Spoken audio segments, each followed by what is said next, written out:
Live. Oh, that video will never cease to exist. No, that's a classic. It is. That guy was pissed Oh at yeah. himself. He's retired now, right? No, I think he is Who was over that? on one of those networks, like Newsmax or something like that. I think he's got a show. What was his name Okay. again? It was like I, Bill. it's somebody famous. I Yeah, forget he who. was like a political commentator guy, but that was like on Inside Edition or whatever it was. Anyway. Right. So let's see. I think we look like we're live. I'm going to make sure my sound is coming through here. Fine on my other system. And go to the chat option and turn on the sound and see if we. Yep. Sounds great. Oh, good. People are jumping in already. Ace Hoffman, welcome. Good to see you. Mac Nonsense, welcome. Robert 2025, welcome. People are jumping in. They're going to start jumping here pretty soon. Let's see. Eric, share your screen, please. I'm going to stop sharing my screen. All right. Let's see. Share screen. All right. Tim just jumped in all of a sudden. Let's see. Some screens let you share audio. Look for the share audio checkbox. Oh, okay. Yeah, I need to share audio. So how do I do that? No, you're already sharing audio. Don't worry about it. It's already coming through. If I can hear you, it's being shared. Well, no. I mean, from like in the apps itself. So, if you hit the monitor and it says share, just simply click share entire screen. Yeah, gotcha. Yeah, right, that's all you do. You shouldn't have to share anything else. Share, okay. Because if I can hear your sound, that means it's going through to Twitch already. Okay. I just tested it. Okay, so Let's see. So do you see? I do. You see Premiere now? See your screen? Yes, I do. There we go. Your screen is live. Okay. I see your Premiere Pro interface and like a scientist guy in the top right-hand corner. Good enough. Now, real quick, if I come back over, there we go. We got the okay. Yeah, so I can't do that. Okay. So basically, it's somebody. Okay, good. Ace Hoffman. I'm gonna post a comment that Ace Hoffman just made on Twitch. Mm-hmm. Can you see that comment? I don't see it. No. It's in your StreamYard interface. Okay, let me come back here. Your sound is fine. Okay, good. Well, yeah, I was more concerned about sound. Like if I do this, let's come here, and if I play this, yeah, I can hear you. Can you hear the mute? Can you hear music? Yeah. Perfect. We're good. Yeah, fine. Yeah, this is what I like about StreamYard. It's super easy and it patches everything in on through. And Ace Hoffman also says, yes, we can hear the music. Very good. Okay. Okay, let's give it a couple of minutes. A bunch of people are starting to jump in. Let's see. Numbers are going up. Everybody's going to be an exciting broadcast today. You produce movies or videos, you do not want to miss this. And I'm going to be posting to Facebook to pull people in as your presentation goes through. So we'll go for the first hour and a half, like probably 11:15 or 11:30, do a 15-minute break and come back and finish up with the second half. So I'll go for, till my plan is this. So I've got a bunch of stuff laid out that I'm going to go through. And then I'm going to leave time at the end for questions, or if people, like if I didn't cover something that people have a question about, we can deep dive into that and kind of go through it. So I wanted to open it up just because I don't know where everybody's at, user wise, like skill level wise. And so I want to allow for, if I don't cover something, we can definitely dive into that. So, Okay. Fantastic. Let's see. It is 5 minutes after. Numbers are going up. Welcome everybody. Hey, everybody, put in the chat box where you are from and what the weather is like in your area. Both Eric and I are from San Diego, which is the place where the weather sucks everywhere else. I'm like, how many friends do we know, Eric, that retired to Hawaii, and the weather sucks there? Yeah, it's not as good. I mean, listen, we pay a lot to live here, but the whole reason we do is because the weather is amazing. It's amazing. It's better than Hawaii. Yeah, it's better than just about anywhere. Yeah. I went to Yeah. Hawaii and I thought, you know what? I'm not impressed. It's way too hot, way too humid all the time. I've been to Hawaii a few times. One time there was a hurricane that was bearing down on us, so that wasn't good. Oh man. But the other times I've been there, it's been nice. But it's not as, but but you're out in the middle of the ocean, and everything's a little bit more expensive, and yeah. So way better.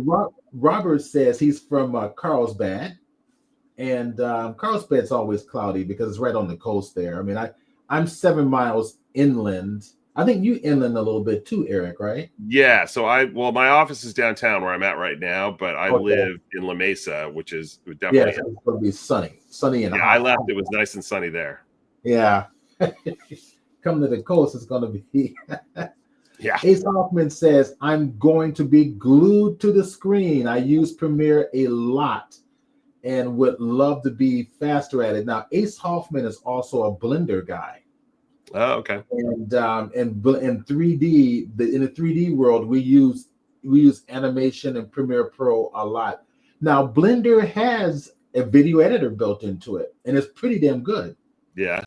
But no, it's not Premiere Pro. So, well, one thing from everybody that's in the here now, if you could put in the chat pod, like I'm real curious to know where you consider yourself in the Premiere sort of hierarchy. Like I go and let me know. Like, are you beginner? Very little, intermediate, or are you advanced, or are you kind of like, dude, I don't even know why I'm watching you. I should be teaching this class kind of level. So that helps me because what I've geared the presentation towards is somebody to the beginner intermediate level to sort of work through the whole workflow and kind of show you things that how things work and but design it for people that maybe have never used it, but also have stuff in there for people who have. So that's right. And also this presentation is being recorded. So I won't swear or take off any clothes or anything like that. So Robert says that he uses DaVinci more than Premiere. Ah, okay. Yeah. Photo Dev says that I've done some, but feel like a newbie. Perfect. Some Premiere Pro. Okay. Got it. So that person feels like they're a newbie. And this is perfect for you. So this one, Sherlock says they're a beginner. Looking at comments here. More coming up, slowly coming up. All right. So I tell you what, I'm going to show your screen. All right. Let me share my screen again because I switched off so I could come over here and see you all. Oh, okay. There we go. Let me do. I guess I could just do this. Okay. David Glenn mentions that he's used it a lot, most for his YouTube stuff. Oh, gotcha. Okay. Let's just do that. Let's share. Okay. All right. Whoa, gotcha. Now so we're back in Premiere now. We're back in Premiere. We can see it perfectly well. So everybody, let me introduce them, and then what I'm going to do is I'm going to fill the screen with only your desktop, Eric, so that everybody can enjoy Premiere Pro itself. Eric and I have known each other for a long time. Dude, a long time. 30 years? Nah, I wouldn't, dude. How old did we are now? Think about it. No, we have known each other. We have known each other for at least 15 years. Well, okay, hold on a minute. We've known each other when your user group was it wasn't Premiere Pro, it was the Final Cut Pro user group. No, that wasn't me. I've never been Final Cut. Yeah, it was because you and I had an argument in the parking lot about Adobe switching, not Adobe, but Apple switching things in Final Cut Pro, and you were thinking about taking the group to the Premiere Pro. No, that was not me, my friend. Yeah, it was. No, it wasn't. I'll bet you lunch at a very nice restaurant. That was not me. But go ahead with your story. On a very nice restaurant. That's the same. Yeah. You and I think alike. We like good food. Yeah. So that's interesting. No, we've known each other for more than 15 years. So I've been running the user group since since the late 90s.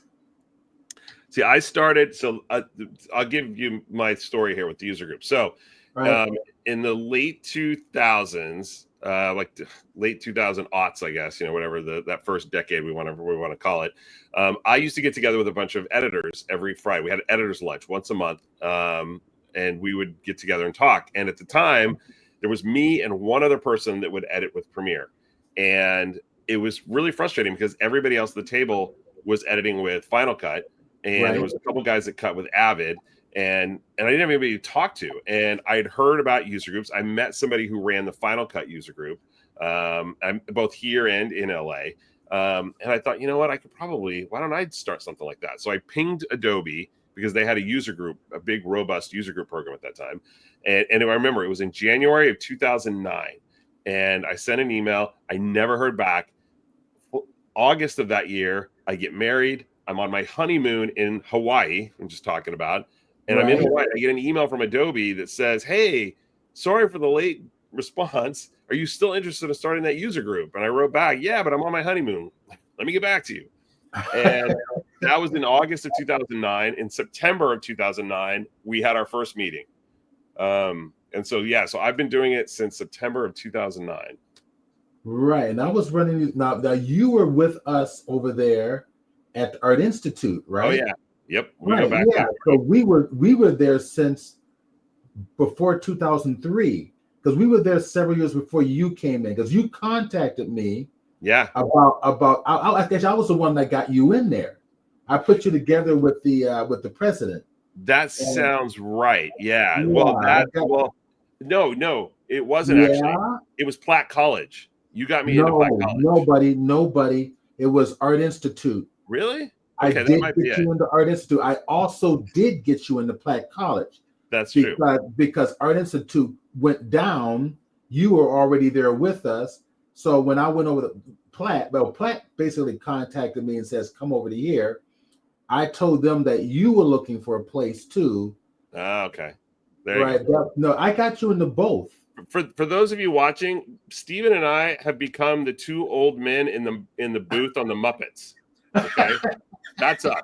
So if you're joining, you're like, what am I watching? I came here for Premiere and I'm watching the two old guys in the balcony on the Muppets. In that case. And I say that out of love, man. I love you, Steven. Okay. Take it away, Eric. All right. With that note, let's get started here. Okay. And just so you know, Steven, I can't see any comments. So if I get questions or things like that, feel free just to sort of jump in and stop me. Because all I'm seeing is my interface right here. I can't see anything. So and I want to just before you start, I want to say hello to Peter All. Welcome. It's great to see you here. He says that he's used Premiere Pro very little. Okay. And then Ace Hoffman made a comment. The last thing that he did, about 120 still images, is under 3 minutes. Animated a periodic table that I wrote in Adobe Animate, and Tom layers the elements earlier this year. Oh, okay. Okay. Very cool. All right. Well, welcome everybody. Thank you for joining us and spending part of your Saturday hanging out, talking nerd talk about Premiere and all things Adobe and tech stuff. Again, my name is Eric Addison. I have run the Premiere Pro user group, as most of you just heard, since 2009. Apparently, I've been friends with Steven for 30 years and just didn't know it. And I also run 100 Acre Films here in town. We're a small production company that focuses on mostly like corporate stuff. So we work with a lot of big companies here. Also do occasional commercials and things like that. But I have been using Premiere Pro, I should say, since it was just Premiere in the late 90s. When I was in college. So I kind of came up using Premiere. Back then I had what I like to refer to as a less than legitimate copy, if you know what I mean. I think a lot of us started out with Adobe apps that way, but I'm all paid now. And part of starting the user group was my penance for using that less than legitimate software for as long as I did. So, but anyway, today I'm going to kind of walk you through a typical workflow. Now, I know this is the Photoshop user group, and I know you all know Photoshop probably like the back of your hands. There's not a lot of crossover between Photoshop and Premiere. I mean, I use Photoshop to go in and modify backgrounds using the Gen AI stuff. And now that I think about it, I probably should have showed something like that in here about how that workflow works. And maybe we can do that if we have time at the end. But you know, video editing and is its own sort of thing. And so I kind of focus this presentation of doing everything inside of Premiere with just going out to do one thing. And I'll explain what that is later on in the presentation. Because, you know, you can pretty much do everything you need to inside of Premiere. You know, and one thing that I would say, I'm not sure how many people shoot video. I'm assuming most of you are all photography people probably first, video people second. I could be wrong about that. But as a message from us video folks to you folks coming over into our world from the photography world, all we ask is that you not refer to shooting video as calling it motion. Okay, we hate that. It's video, folks.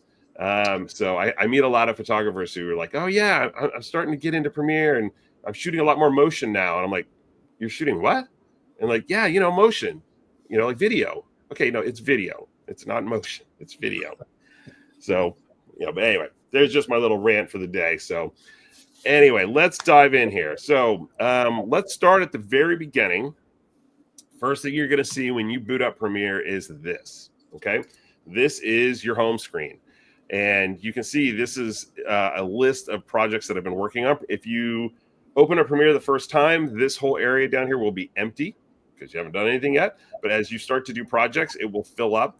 The thing I will tell you is that it will, if the projects are on a drive that is not connected to your computer, then they won't show up here because Premiere is going to say, hey, here's the last 5 things I worked on. Where are they? I can't find them. Okay, then they're not here now. So it doesn't show them here. So if you work on a bunch of stuff, don't plug that drive in that they were on. Let's say it's an external drive and then plug this in and don't see them. That's why. So, but it's no big deal. You can just go over here to where it says open project and then, you know, plug in that drive and Premiere will find it and you'll be good to go. But if you're getting started the first time, new project is where you want to start. You can click on that and you'll get this little dialog box here. It's very simple. You got 3 things here to deal with. You have project name, so you can give it a name, call it whatever you want. A location. This is just basically where you're going to save that project. Now, this is where I'm going to put on my editor hat and tell you that kind of some advice. If you are a video editor, the best advice, and anybody who's been to one of my user group meetings knows that I harp on this continually, you need to have a system and you need to be organized. That is the most fundamental key thing in being an editor, is being organized. I keep all of my projects in one folder. So if I have a project for company X, I create a video for company X folder on my computer, and then I store everything related to that in that folder. All the media, all the music, all the graphics, all the logos, pictures, whatever. They all go in that one folder. So I kind of have this morbid thing that I say sometimes that if I were to die on my way home from this presentation, leaving my office here, any of my editor friends could come into my office here, right over there. I'm pointing over there is where my desktop is, where I do 95% of my work. And you could boot that up and look at 3 projects of mine and figure out my system instantly. And that's because that's how organized I am. And so it will save you a lot of time and headache if you can just have a system and be organized. So I'm going to get off my soapbox now. We'll get back to the demo. So this is where you save everything. And then the last thing is just a template. Basically a template, if you choose one of these templates, it's basically going to set up pre-create bins or folders for you.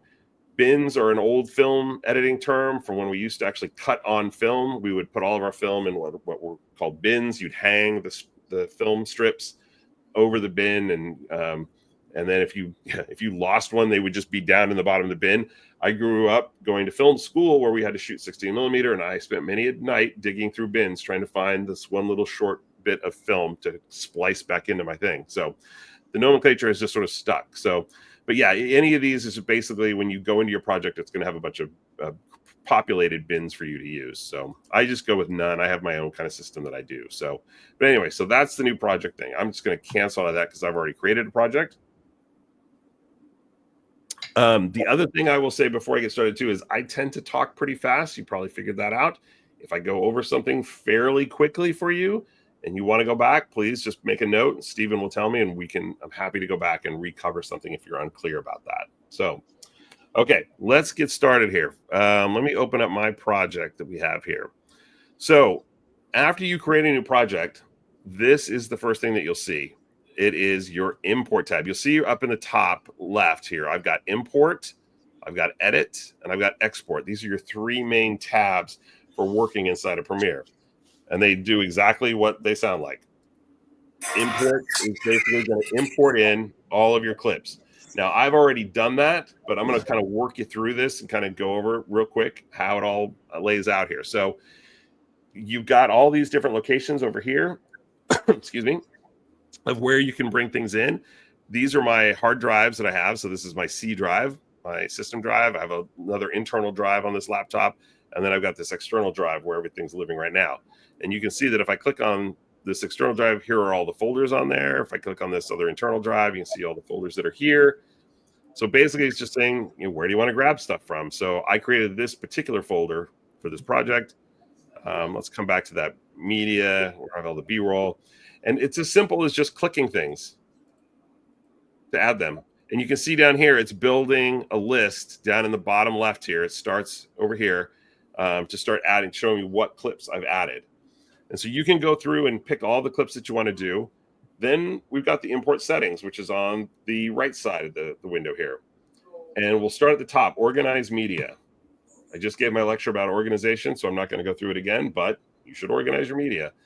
If I click this little checkbox, it'll put all of these. So right now I've just selected 4 clips. If and I can give this bin a name, so we could call it, folder 1, or B-roll would probably be a better thing, B-roll. And what it'll do is once I click import down here in the bottom right corner, it will create a new bin called B-roll, and it will have these 4 clips in it, or however many clips that I choose to put in there. So it's a great way to just start organizing your clips. So for instance, I usually have, every project has, video footage, sometimes still photos, graphics and logos, music, sound effects, and I organize each of those into their own folder at this level right here, so that once I get into Premiere, I know where everything is, and it's easy to find things. It's also easy to search for things, and we'll get to that in a little bit. But this is a great way just to start off and to get organized. I'm going to turn this off, and I'm going to deselect these because I've already brought everything in. But let's keep going down the list here. Next, we have copy media. Now, let's say you go out and spend a day or 2 days with Steven out in one of his Death Valley photo things that he does. I always see the ads for those. I think it's Death Valley, but it's somewhere out in the desert where I think he drags you out there and makes you take pictures and shoot a bunch of stuff.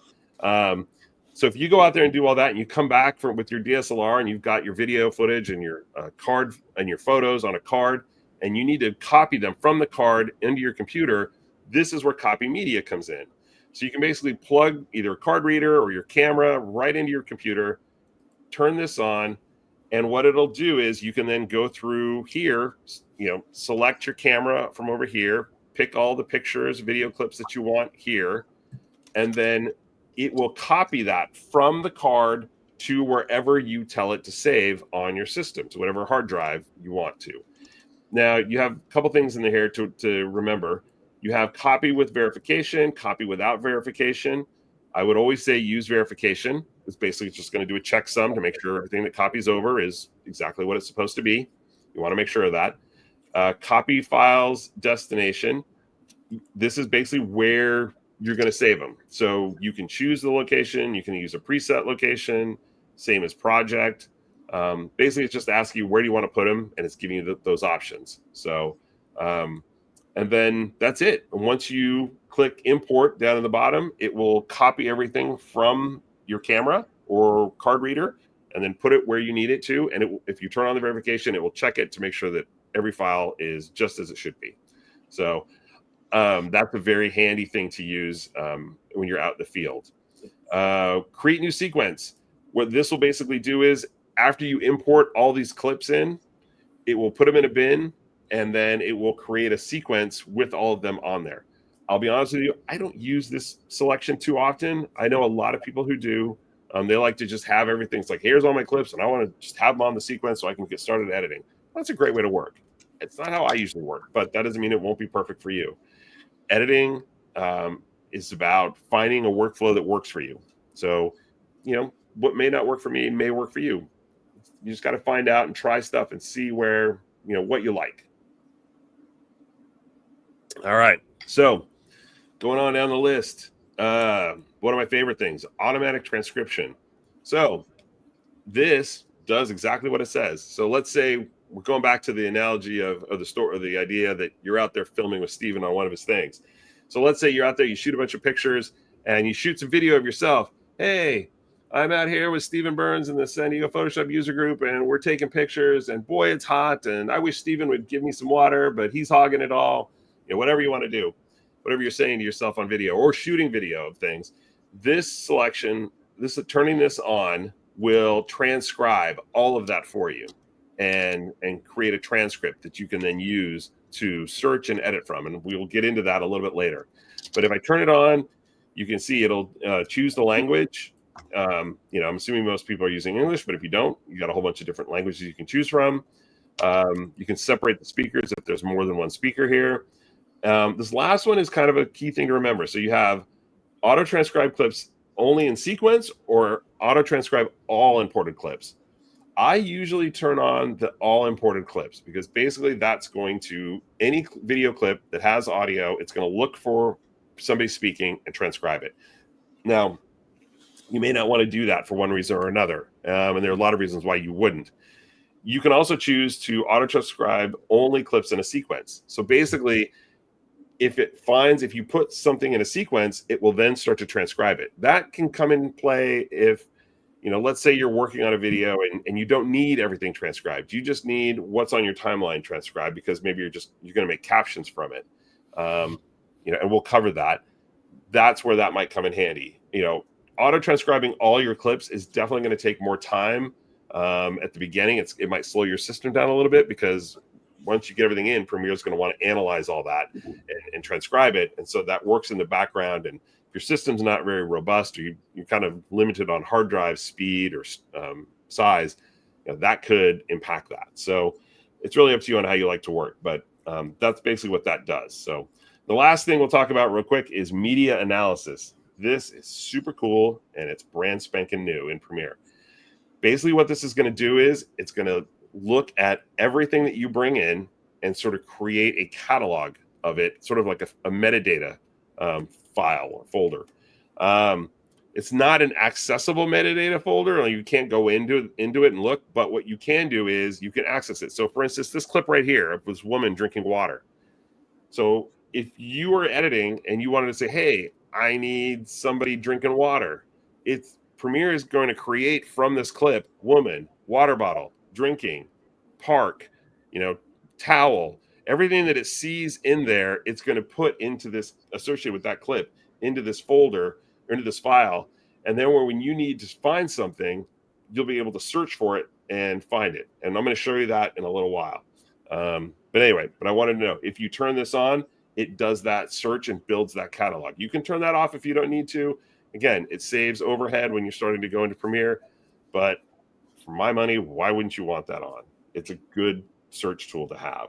So, all right, that is the import tab. I think we've covered it. If there's any questions on it, I'll do that now. Otherwise, let's dive in and start talking some editing. Okay, so Robert 2025 mentioned, I assume the transcribe is just adding metadata to the file. Yes, the transcription creates a metadata that actually lives inside of the project file, the Premiere Pro project file. It doesn't get attached to the video clip itself. All right, so he made a comment. Is metadata the same as that in Lightroom? I think, go ahead and answer that. Yeah, so it's pretty much the same. So the metadata that we've talked about so far, which is basically the transcription and the media analysis, those it's metadata, but it's not like the transcription stuff you can access using the text panel inside of Premiere, and I'll show you that in just a bit. But it's not something accessible outside of that, really. And then the media analysis, again, is the same sort of thing. It's accessible to search for inside of Premiere. But what Premiere does is, and I don't know if I can share see if I can do this here. See, it's not showing me that.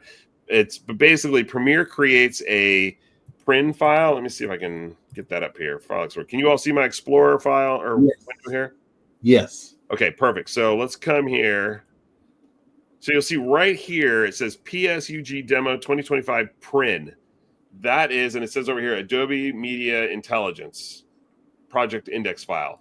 So it's a 91 kilobyte size file, but that file right there contains all of the metadata for that media intelligence that we'll demo in a little bit. So again, it's not really accessible really outside of Premiere, but it is metadata, and Premiere does have a metadata folder where you can go in and add all the same kind of metadata that you would in Lightroom and things like that. But those two things are different, set up a little differently. All right. Moving over. Okay, so this is Premiere. This is the thing you'll look at once you get going here. Now, since most of you consider yourselves beginners, I'm not going to spend a lot of time going over the interface here, but I will spend just a bit of time just for people that might not know what everything is, or there might be things here that you just never have messed with before or don't really understand exactly what it is. So we can dive deeper on anything we need to. So just let me know in the chat, or let Steven know and he'll let me know. But basically the way things lay out is you've got a project panel, which is right here. That has everything that you brought in, all of your assets live in this folder.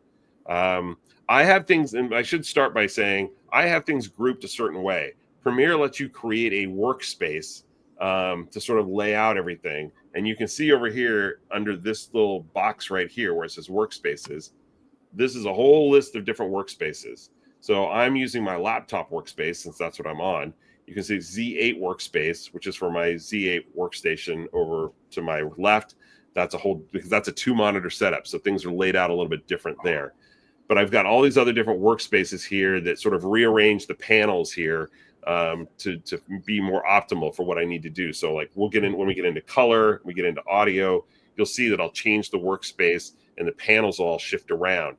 The panels are easy to move. If you have never done it, you can just grab kind of up here where the name is, click with your mouse and drag, and you can see you can readjust these panels wherever you want. But if you've never done that before, that's how that works. But let's get into this. So again, project panel. This is where all my assets are. You can look at things in a folder view this way. You can look at things in a list view this way. Or you can use this freeform view, which I don't really use. It allows you to sort of move things around and kind of just shape things a little bit more, as the name implies, freeform. Go back to this view. Over here, I can create a new bin through this little icon in here.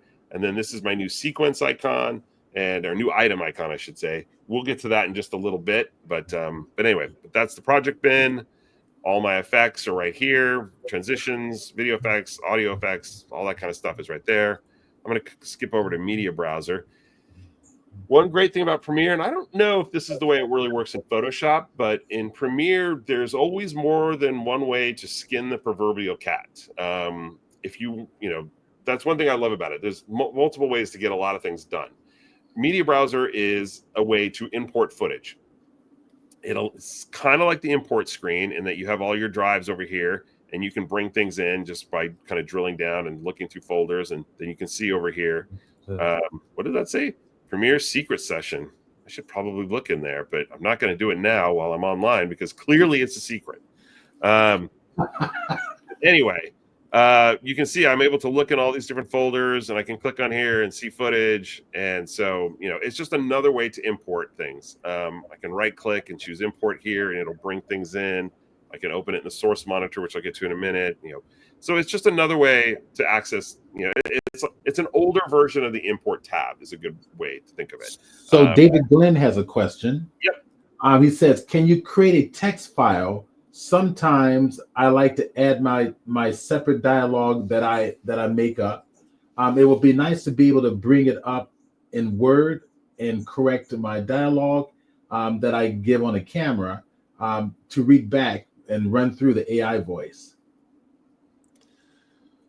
Not sure I follow exactly. So you can, if you have yourself on camera recording yourself, you talking on camera, you can use Premiere to transcribe it, and Right. then you can go in, and then yes, you can put that text on screen. You don't need to send it to Word. You can actually spell correct inside Premiere, and then create captions to have that come on screen. You shouldn't need to use Word for anything.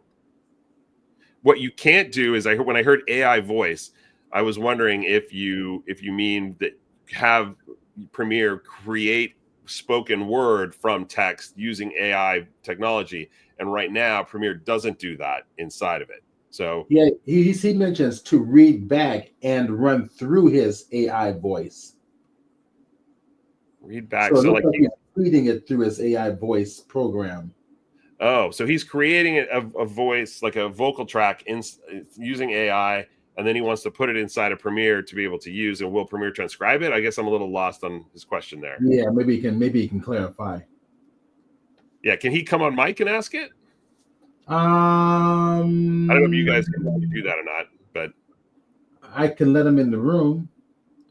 if it's if he's like, if I haven't answered his question, and I'm happy to chat with him. If it's up to you, I don't know how you do these things, but No, we're gonna leave it the way it is now. all right, fair enough. Well, hopefully that answers your question. If it doesn't, bring it back up at the end and let's dive deeper on it, and we'll see if we can get it answered for you. Maybe I'll answer it between now and then. So the next thing is the text panel that I'll talk about. Text panel, basically, this is what we talked about with transcript and stuff, and I'll load that up and show you how that all works in a minute. Source monitor. Source monitor is where we view our clips to start doing some editing. So if I double click, like there's our lady with the water bottle again. If I double click on that, it brings her up into the source monitor. Wow, I'm just noticing that that's a watermark clip. Okay, thought I owned that clip, but apparently I don't. Anyway, so I can bring her up here and I can sort of do my edits there. We'll get to that in just a bit. Effects controls basically is all of the, on one of my clips on a timeline here, so let's just do this clip. This controls has all the scale, position, cropping, opacity. We'll get to this a little bit later, but just basically all the controls to adjust the clip on the timeline. Properties panel is something relatively new. If you haven't used it, you really should start using it, and I'll dive into why that's a handy thing to have in just a bit. You got your audio track mixers, which basically shows your audio levels for a track. So this is track 1, track 2, track 3. When you can see you have these different tracks down here. This controls the overall track level, not a clip, but if I have 5 audio tracks on track 1, 5 audio clips, I should say, on track 1, this will control the volume up and down for all of them, sort of at a global level. I can always go in and fine tune each one individually if I need to. You kind of do that with this audio clip mixer. So I know it's kind of confusing. You got an audio track, audio clip, but clip is clip based, track is track based. Easy way to think of it. Program monitor. This is basically where we see things play out. So if I hit my space bar and hit play, this is where all the magic happens. This is where you see the edits and everything else. So that's the program monitor. Finishing up, we've got the toolbar, which has all of our tools. You've got your razor tool, pen tool, type tool, all that, and we'll get into some of that a little bit later. And then you've got your sequence right down here.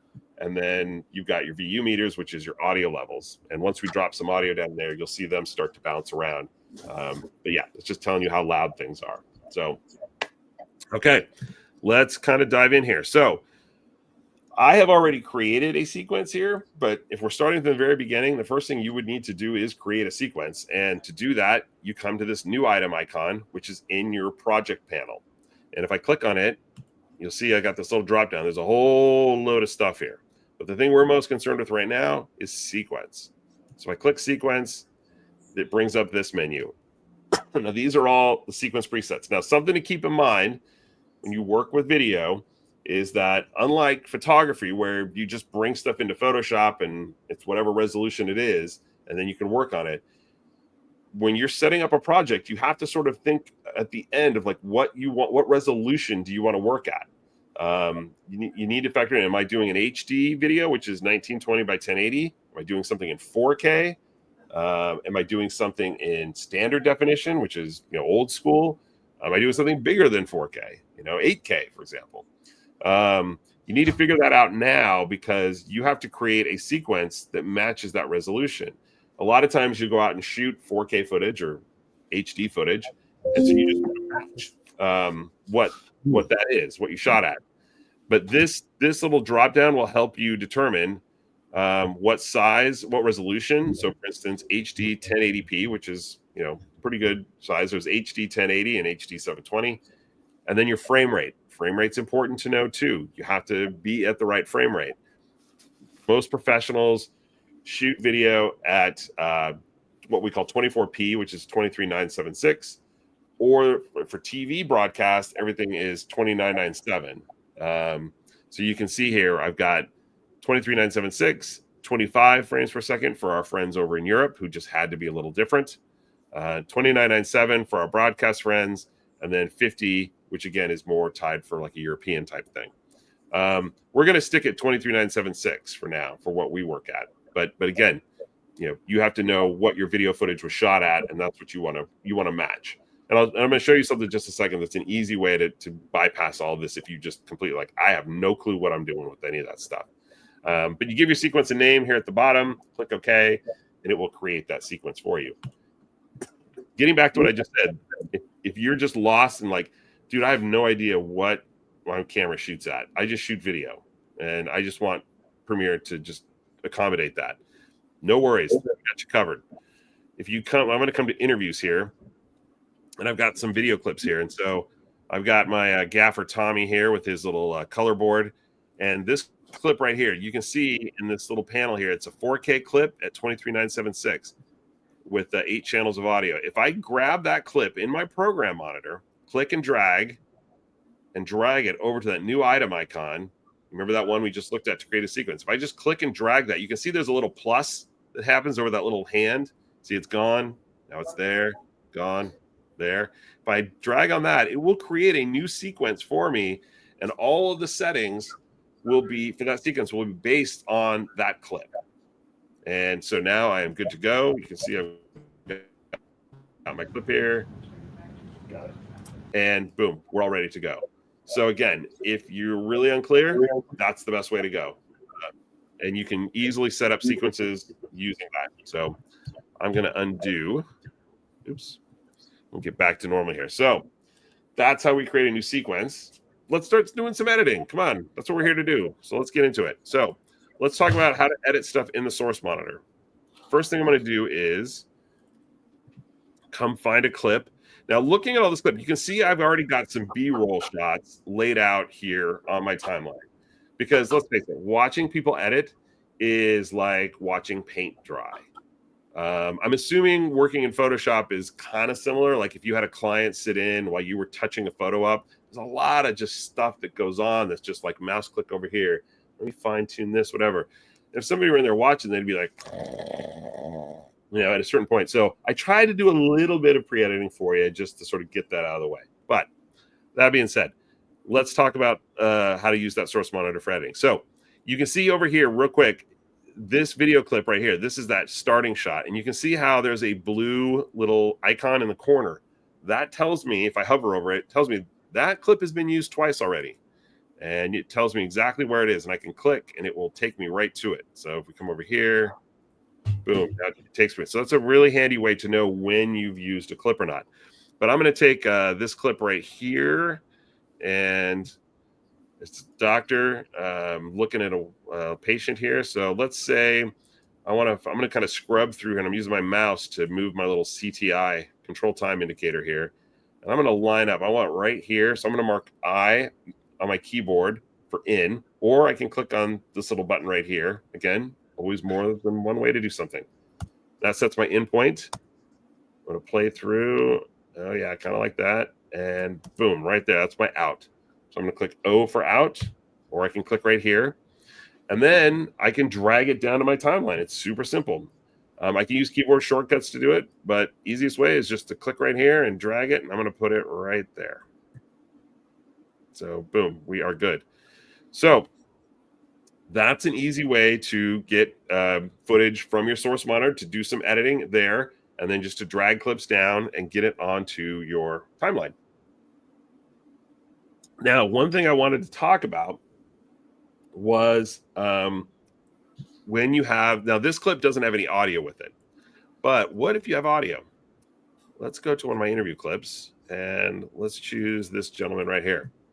So this is an interview clip we did, and you can hear the audio is kind of bad, but you can hear it there. And still Ambassador Retta, we were able to. Okay, so if I were to make an edit, so let's just roll back here and let's say I want to start my edit. 2025 is shaping up to be a pivotal year for our Stellar community. I want to make my endpoint right there. But first, I want to take a moment to reflect on the last year and everything that we accomplished. Right there's my out. Now, if I click, you see I've got these two icons right here. One's a little film strip and one's like a little audio waveform. If I click the audio waveform, there's my audio. So this is the audio that is associated with that clip. And you can see there's a bunch of different tracks here. This camera shoots with 8 audio tracks. It only records to 4, but it records 8 onto the track. Don't ask me. It's Sony. They do what they want to do. What are you going to do? But the point I want to make is that the ability to be able to select what you want to drag to your timeline is in your source monitor. So for instance, if I just wanted to have the video of him, I can click on this little drag video only, and it will just drag that down. And you can see right there, I've just added the clip. There's no audio with it though. Okay. If I just wanted the audio, I could hover over drag audio only, click and drag with my mouse, and boom, there's all the audio tracks. So now I've just done that. If I want both, same deal. I just have to click anywhere here in the source monitor. I can click and drag, and boom, I've got them. And those files are locked together, the audio and the video, so that you don't ever lose sync, unless you choose to unlock them, which case you could. And trust me, that happens. But anyway, so that's kind of the source monitor and how you can edit from the source monitor and drag different components of the video clip, just the video, just the audio, and drag them down to your timeline. Okay, so we've done that. Let's talk about the effects control panel real quick. Now, again, I'm assuming most of you probably know this, so I'm not going to spend too much time on it, but you pretty much probably already know that there's a scale button, which controls the scale of a clip, the position, which controls the position of it, and I'm just clicking with my mouse and dragging over. If I hold down the shift key, look how fast you can go. That's a good way to do things. Just hold down that shift key. Let me reset everything. I can also select this over here, and I can move it around just with my mouse by clicking and selecting that as well. And if I need to set keyframes, I can set keyframes. So for instance, if I want to start it right there, I'm going to turn on the stopwatch. Let's come back to the beginning of the clip. And then I'm going to drag the time control indicator there, and I'm going to drag the clip here. And you can see it automatically added a new keyframe, and now I got some really bad animation, but you get the point. So, but that's all inside your effects control panel. And that is all of your effects, like if you add color correction, audio effects, all the parameters to control those are going to live in your effects controls panel. Now, we've talked about that. Let's go into the properties panel. Properties panel is, as I mentioned at the beginning, is brand new to Premiere. I think it's been in just the last couple versions. It's essentially the effects control panel, but with some improvements. So what I can do here is I can select down on my timeline. I'm going to select both of these clips. You'll see right here. And normally, with just the effects control, if I wanted to adjust the scale of them both, I would have to do them individually. But with the properties panel, I can select them both. I can adjust the scale now, and it does it for both of them. So now both of those are small. So that's a really handy thing. If you need to do change the parameters of multiple things at one time, properties panel is where that's at. So over time, I think between you and me, and I haven't heard this officially, I think that the plan is to phase out the effects control panel and just move everything over to the properties panel. Properties panel also does more when it comes to adding text on screen, to captions and things like that. And we'll talk about that when we get there a little bit later in the demo. So anyway, so that's the property panel. We've got that. Let's real briefly cover some basic editing. I'm again assuming that most of you know this, but let's dive in here. Just going to check time here. Okay, we know where we're at. There's basically three kinds of edits. There's a rolling edit, there's a ripple edit, and there's a trim. So let's talk about just the basic trim first. This is just your basic edit. You can see if I hover over this edit point here on my timeline, I got this little red arrow that kind of goes on either side of the edit point. And if I drag with my mouse and click, it will drag up there and pull that up. If I hold down my control or command on a Mac, for all you Mac folks, you see it turns yellow, and that will basically perform a ripple edit. Now you notice when I did that trim edit, it created a hole here. Now I can clean that hole up by coming right-clicking in the space and choose ripple delete, and it will pull everything up. Or I can just use the ripple tool, and it will pull everything up for me, just like that. The last edit is a rolling edit. And again, holding down the command, you can see I get those little arrows on either side. And what that's good for is just shifting around your edit point. So it basically, you can see I'm not changing the endpoint of either of these clips. I'm just shifting where that edit point is. And this is really good if you're trying to match an action. So for instance, if you're cutting on a shot where somebody's reaching to grab something, let's say you've got a wide shot with their, them sitting at a table, and then you kind of cut into like their hand, getting on the top of a soda can to open up a Coke, because I wish I had a Coke right now. You could match that using this tool by sliding things around and sort of, because you can see, look at my program monitor, I can see one side and I can see the other. So you can kind of line up the wide shot and the close up where things match the best and then make that perfect edit. So I'm going to undo everything here. One other quick thing I wanted to show you that's a really handy feature. If you need to make quick edits from the head or tail of a clip, you have the Q and W keys. So for instance, I'm going to play this clip, and let's say I actually want to start the shot right there.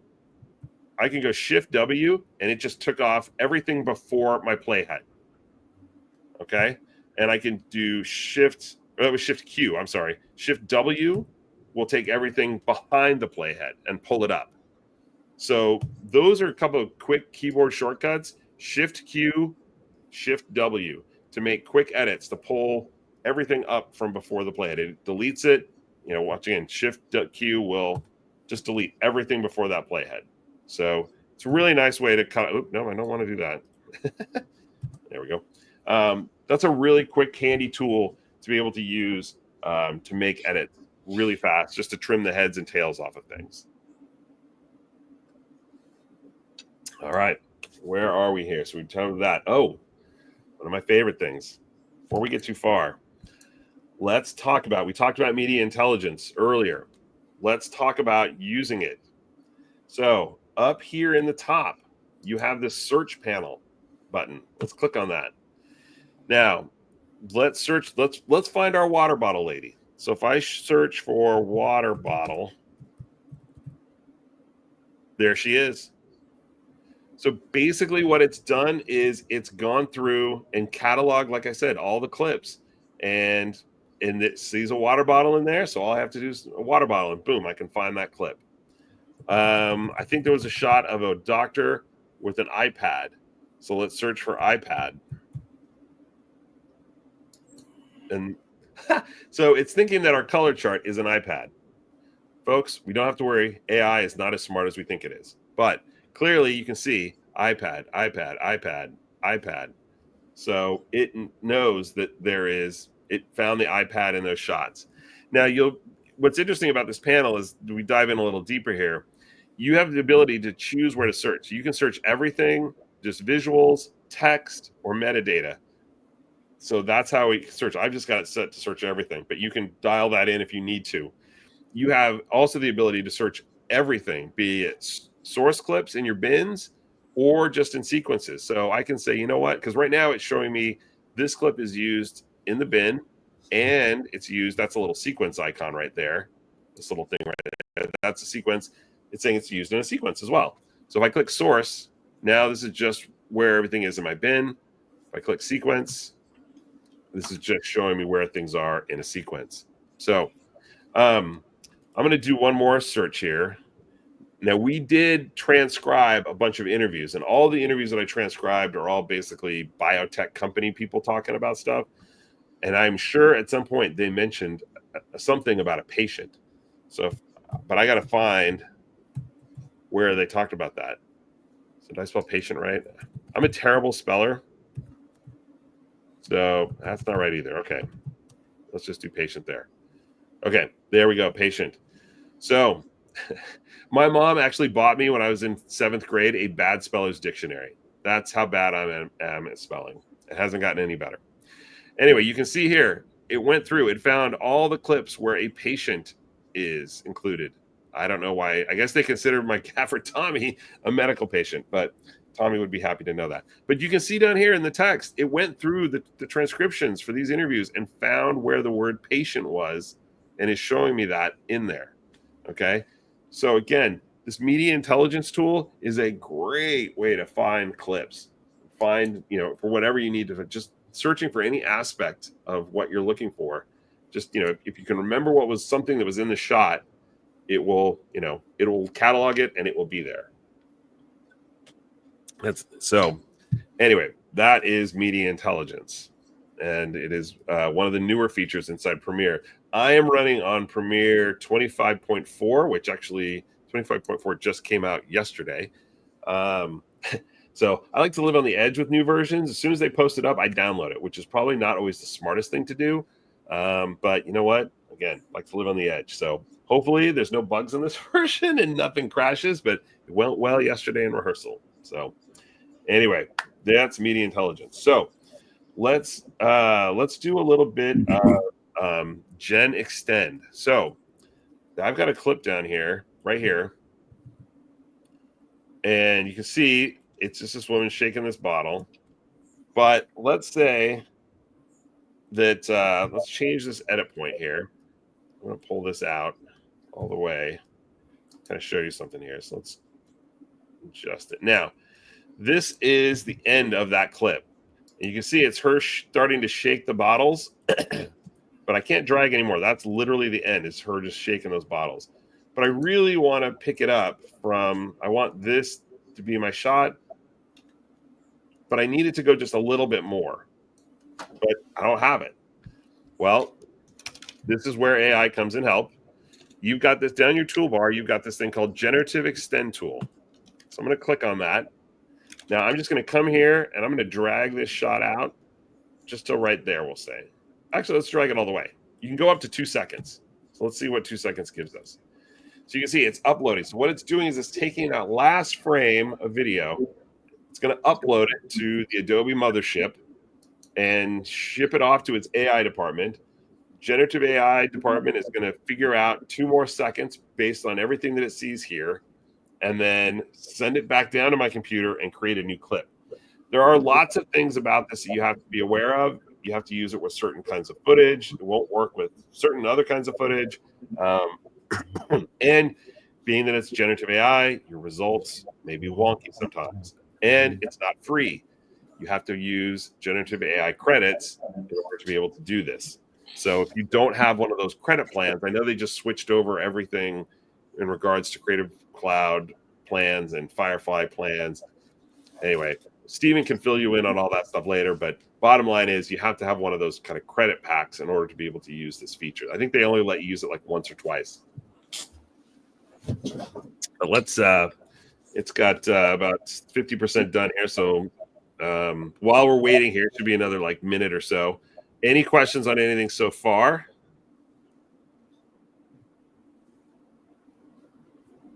Okay, I guess that's good.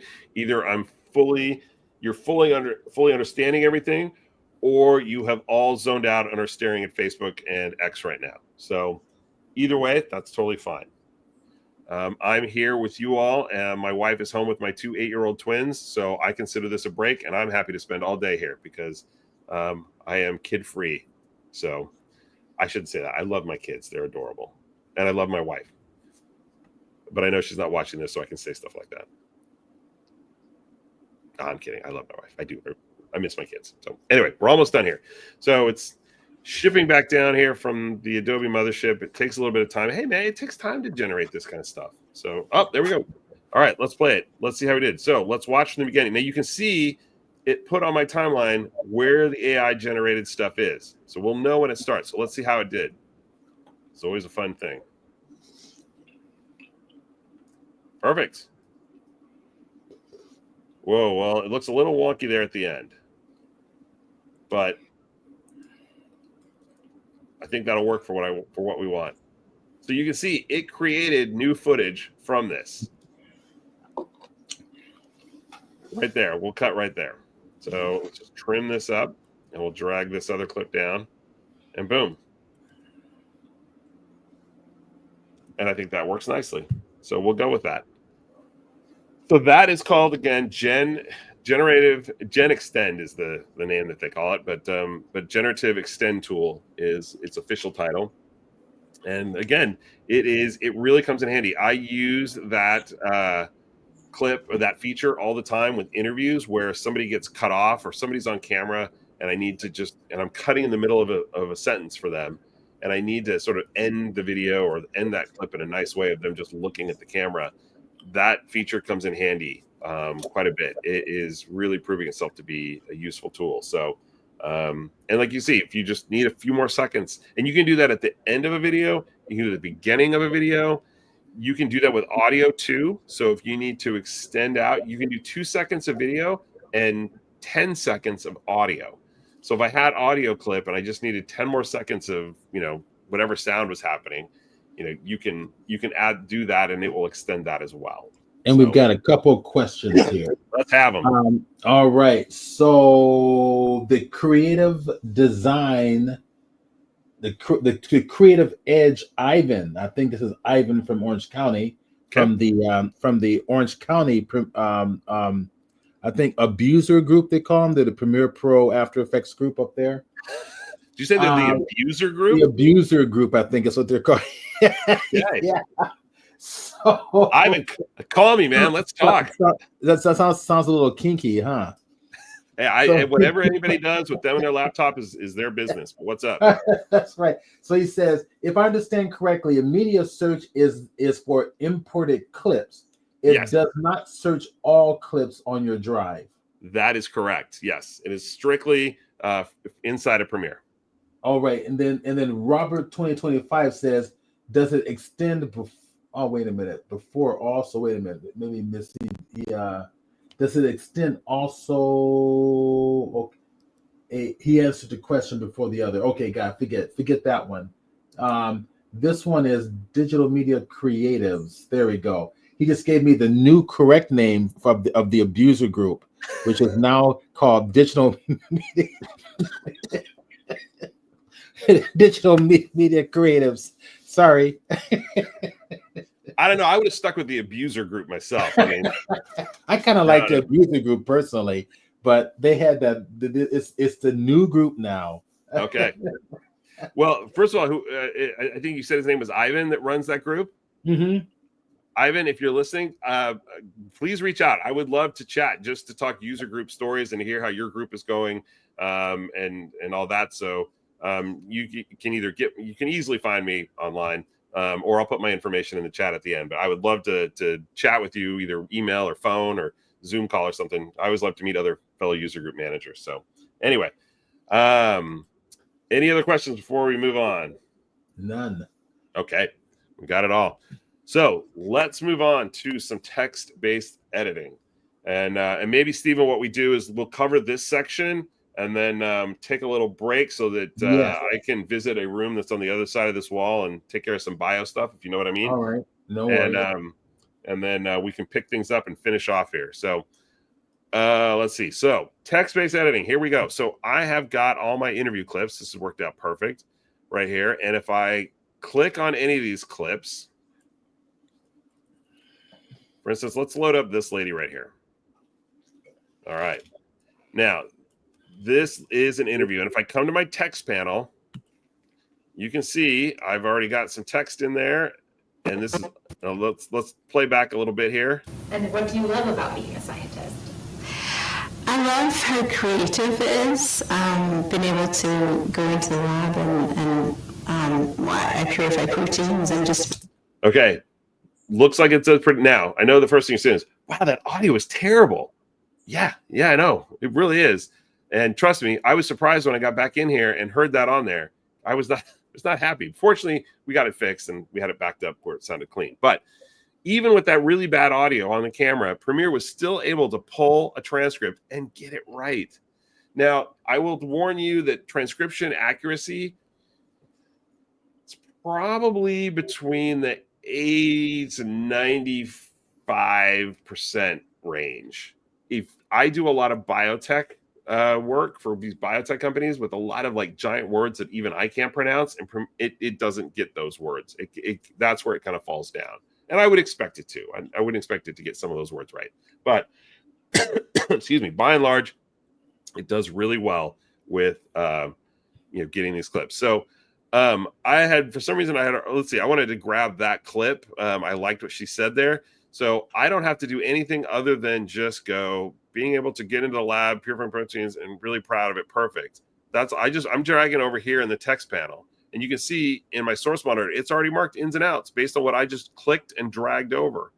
So now I can come up here and choose to insert or hit the comma key, and it will insert wherever my CTI is here. Or I can just click and drag from the source monitor, and we'll just drag it down there. So boom. Again, I did that all with just looking at text. Let's go back over to her text to see if she has any more. So clicking on the source monitor to select that. You'll notice that as I go from the sequence, it just shows me that text that's in there now from her. Or if I click on the source monitor and make that my focus, now I see all the text in there. So let's see if she talks about labs. I want to have some lab footage. So if I search for lab in the search bar, you can see right here, we collab. All right, well, that's not exactly what I want. But let's see what she talks about there. We collaborate with a number of teams and businesses that also, okay, I don't want that. Let's just, so it says right here, there's 2 of 5 results. Okay, so we got lab from that one. Let's search up here. Okay, so that's the first one. We pulled that soundbite. Let's see if there's another one here. Collaborate again. Just to give, we give all therapy to St. Louis. Okay, let's see if there's one more here. Okay, this is all just available. I don't know why that came up. Oh, LAB, I see why. So I see what happened there. Okay. So I want to take this part, which says I'm in discovery for physics, and part of that, we're developing antibodies against cancer. We have a unique platform. We design molecules where they recruit in. Okay, so I'm going to grab all that because I think that's good for what we're doing here. So I'm going to click on that. And again, I'm just going to drag that down here and put it right there for now. I'm going to tidy all this up later, but for right now, we'll just set it right there. So let's go to a different clip. Let's take this lady right here. Let's see what she has to say. And you see I've already got kind of an in and out there, but it's the same thing. So I'm just going to click and drag. It's dragging over in the text panel and then just dragging down and putting that on my timeline. So, and you can see that I've already started to build stuff out here. Now, I want to point out, you can see that I've got all these audio tracks. Again, I mentioned that sometimes cameras, professional video cameras, will record to more than one audio track.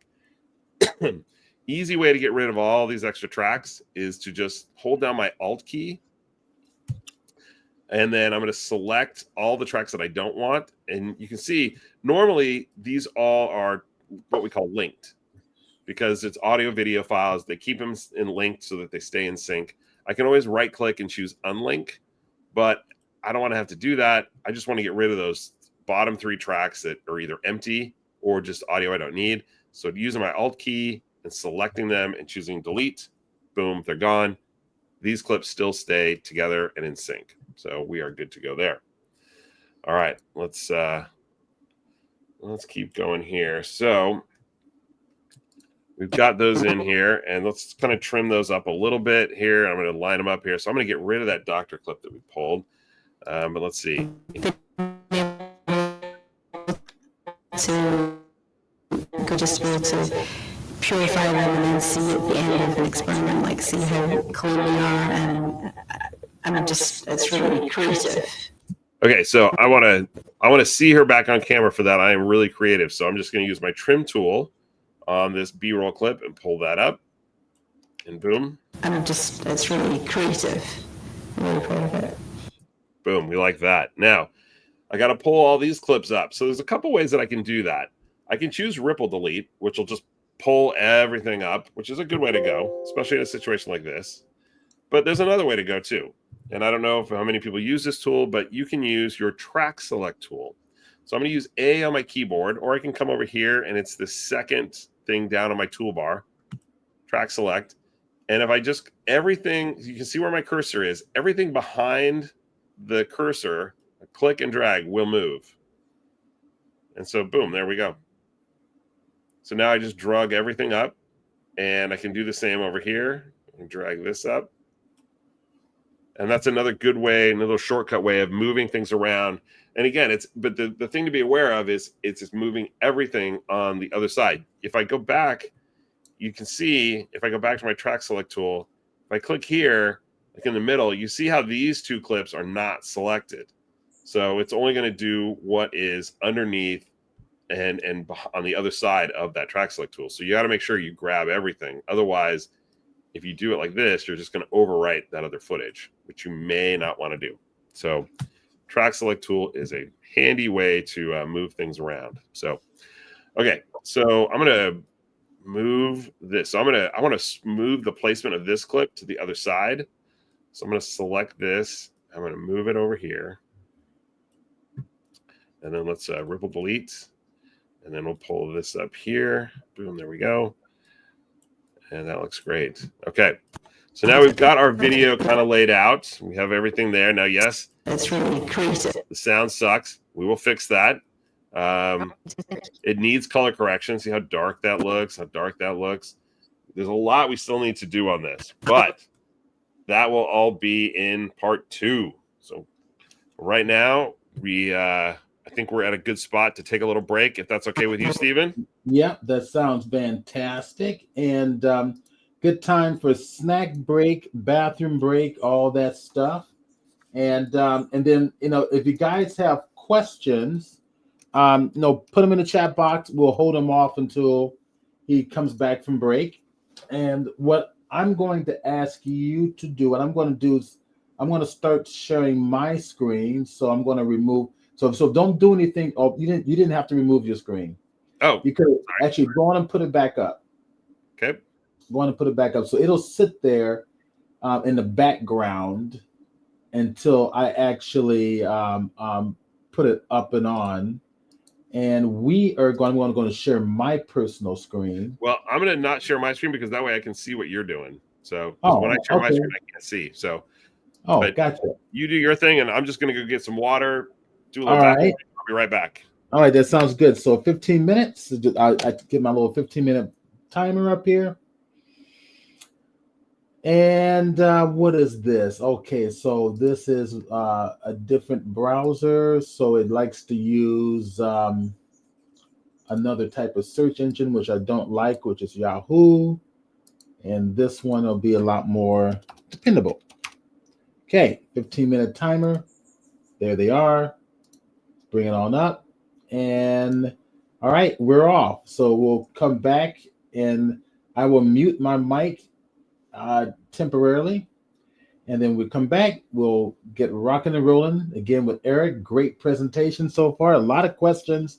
People engaged. I love it. I love it. All right, let's take a little break. We'll come back and continue on.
2-minute warning, people.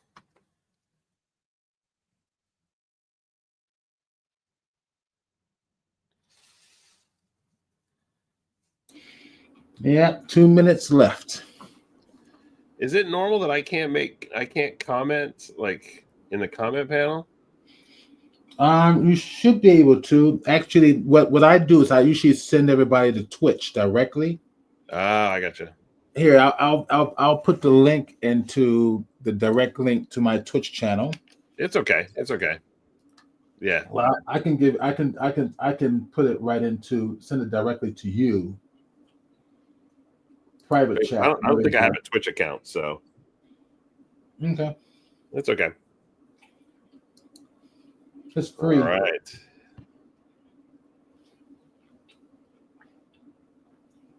Ivan says he'll call and maybe go bowling. All right. Sounds good. Always up for some bowling. Ivan's a really good student of mine, and we work privately as well. How long has he run the user group up there? A long time. I've been. How long have we known each other, Ivan? If you're listening to our conversation.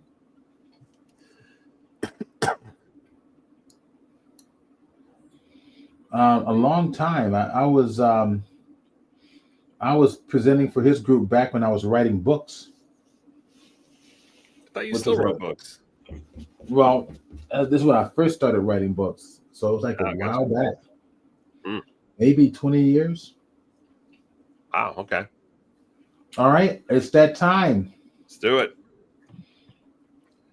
We got so much. All right, we've been getting an incredible response. To you and your presentation. Go ahead and show your screen. Got it. Let me get back on here. Share screen. Yeah. Sure. Okay. Let's get Premiere back up. All right, and I'm adding you to the stage now. Okay. Remove mine and add you. Okay, you're on. You're live. All right. So when last we left our heroes, we had just dropped in some interview footage, and now it's time to move into doing some other work with audio. But before we do that, I want to shift the edit around a little bit, because as an editor, you move stuff around. And so what I want to do is I want to open this video. I'm going to take some of this B-roll that we have. I'm going to move it to the beginning like this. And I want to add a shot of hospital scene here. And I know that I have somewhere in my B-roll, I have a hospital scene. So let's see if we can find it here. So I'm going to search this and say hospital child, because child's sitting in, there it is, right there. So that's what I'm looking for. Okay. So I'm going to drag that in. Oh, I can see it right actually here in my bin. So I'm going to drag this in. Oops. Hold on. I do want that shot before there we go. Okay. So I'm going to drag this here. Okay. So, but what I want to have for this is, you can hear, none of these shots have any sound with them, but I really like to have a little bit of sound for that shot. Here it's all quiet. And I got this little child laughing. I think it'd be really cool if I could have some ambient sound of the hospital hallway and even the child kind of giggling. I think would be really cool. So, that's pretty specific though. But fortunately, there's some new stuff that you can leverage. It's in kind of beta right now, but you can use AI to create sound effects. So let's jump over to Adobe Firefly. And I'll show you what I'm talking about here. So everybody can see Adobe Firefly right now, correct? Just making sure. Yep. Okay. So we're going to come to this text to sound effects. Now, what this will let me do is I'm going to come over here and I'm just going to say hospital. Well, first off, I want to upload that clip. So I'm going to upload some media here. And I've got that clip already made here. So this is my shot. Okay, and there's the little laugh. Oh, adorable. Okay, so I need some hospital background first off. So let's just say in my prompt, and I will warn you all, I am prompt challenged. I am still struggling with AI and creating all this stuff, but I don't think I can go too wrong with this. So we're going to say hospital hallway. And let's just generate and see what we come up with. So I'm just generating that hospital ambient sound. So it gives me 4 variations here. So let's hear how they sound.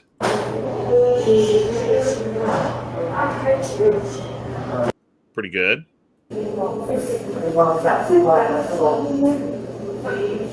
That was pretty good too. They're all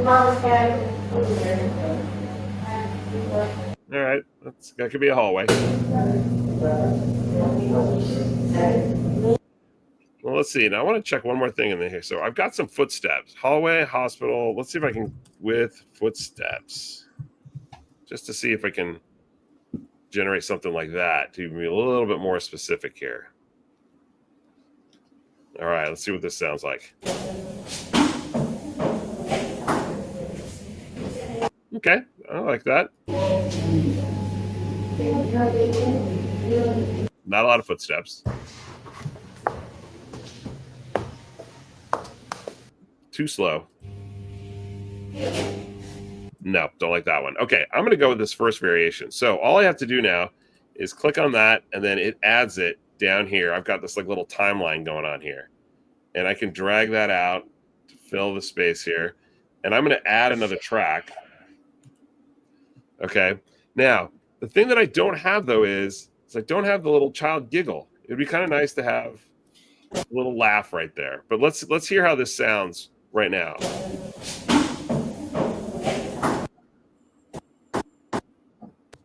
Come on, Firefly. Okay, I'm okay with that for right now. But here's where it gets really interesting. So I want to do that laugh, but I need it to sort of time out to where the child is laughing on the screen.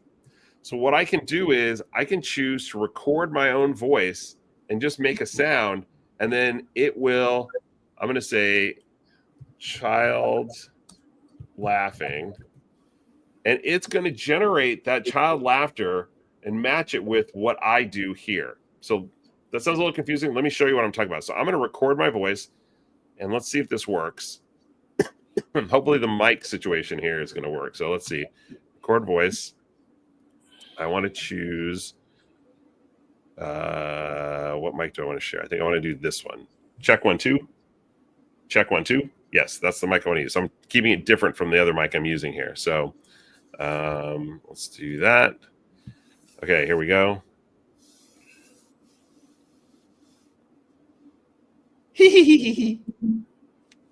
Okay, so you can see it made a little voice recording of me laughing.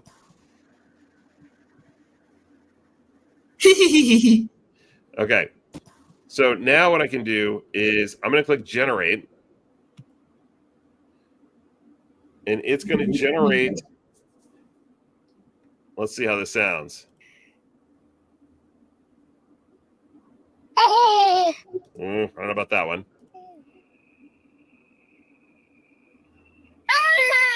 That one's no good. It's like an alien. No. That one's no good. I don't know what that was. It sounds like it's going to eat you. Yeah. Giggling. Gig. All right. I don't think I spelled that right. Yeah. Thank you. Spell correct. Giggling. All right. Let's try giggling here. Let's give it one more shot. If it doesn't work, I've got one that I pre-made. We'll just go with that one. All right. Let's see how this one sounds. All right. AI is wonderful, isn't it? Okay. Try this one. Well, that one might work. We're going to go with that one. Okay. So I'm going to click add to track. Now we'll sync this up here. Now I can adjust the audio level. You see it's at 25% on each of them, but I can adjust that down if I need to, just by sliding this down, so I can make it a little bit fainter so it's not so loud.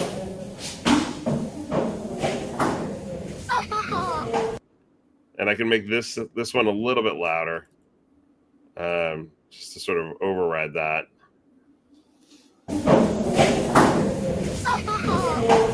Okay, it's not perfect, but you get the gist, okay? So what's great about this technology is you can go in and just continue to play and come up with custom sound effects. I've seen people go over to Firefly text to video, create, sound or create images, and then bring that video over into here and then create the sound behind it for animals, for cars, for, other planes, whatever, you can, and recording your own voice, you can create that sync point to sync up all the sounds with. So I think you kind of get the gist here of where I'm going with this, but it's really a powerful tool for helping create sound design for your projects. I absolutely love it. And it's obviously still, a work in progress. They're still working stuff out on it, but it is really good. It's on its way of being amazing. So I'm going to go ahead and just drop in the one that I made yesterday, which is right here. Put that right there. And you can hear how this is what I created yesterday when I was doing some testing. I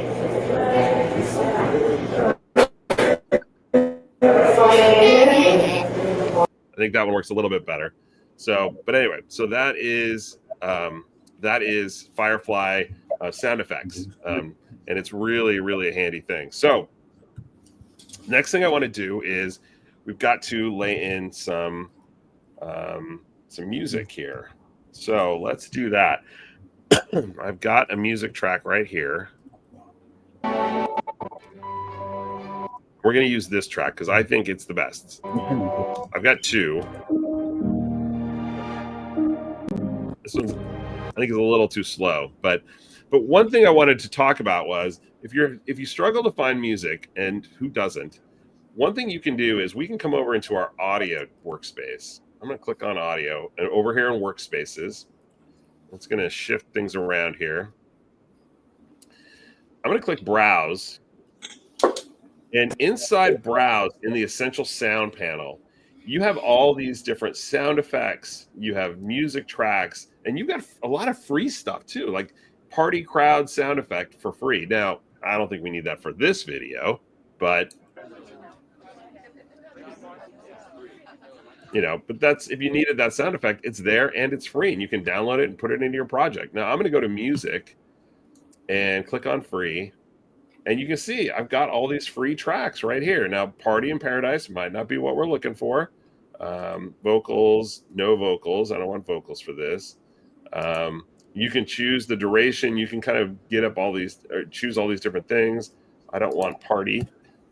So let's see. Show me again.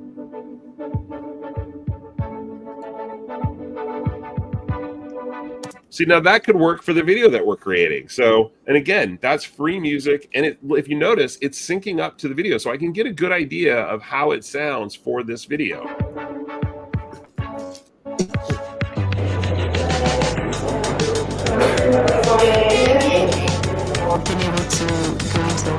So that's, again, it's free and it's music, and I can get a sense of it. And there's a whole bunch of other tracks here that are free. So if you get really stuck on music and you need to go find some music or some sound effects, Essential Sound Panel, it's going to go to Adobe Stock, and they've got all this stuff there for you to use. So it's definitely a resource that you should lean on.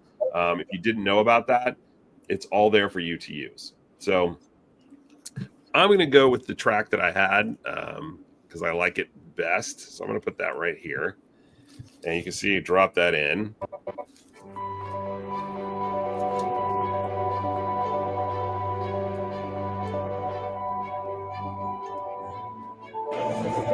And now that clip's a little loud, so I'm going to adjust the volume level on that clip. And the way that I can do that is a couple ways that I can do that. I can just drag this little rubber band thing here, and you can see the waveforms getting louder or softer. The other thing is I can use the bracket keys on my keyboard, And that allows me to make adjustments while the clip is playing. So I'm going to hit play.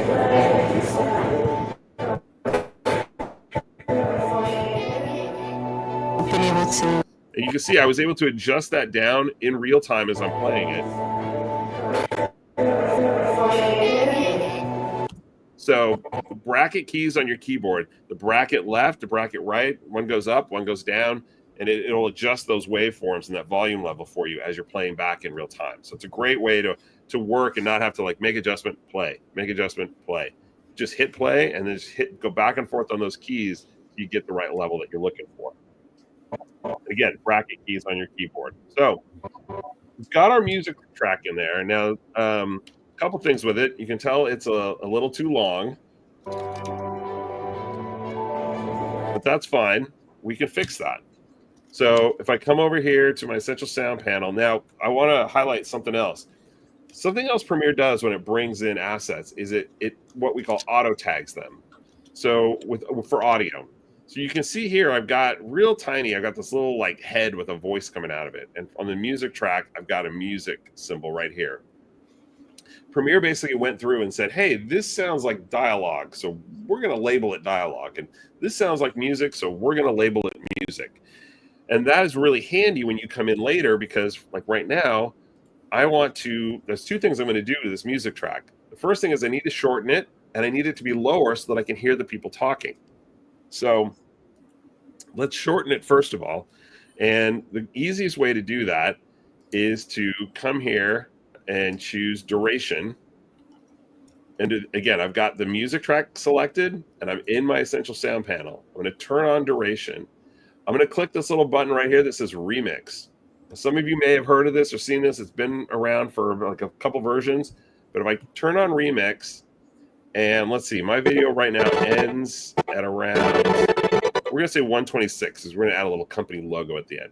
So I need the target duration. Right now, it is 3 minutes and 13 seconds. I need it to be 1 minute and 26 seconds. So all I have to do is click over this and drag till we get to around 126.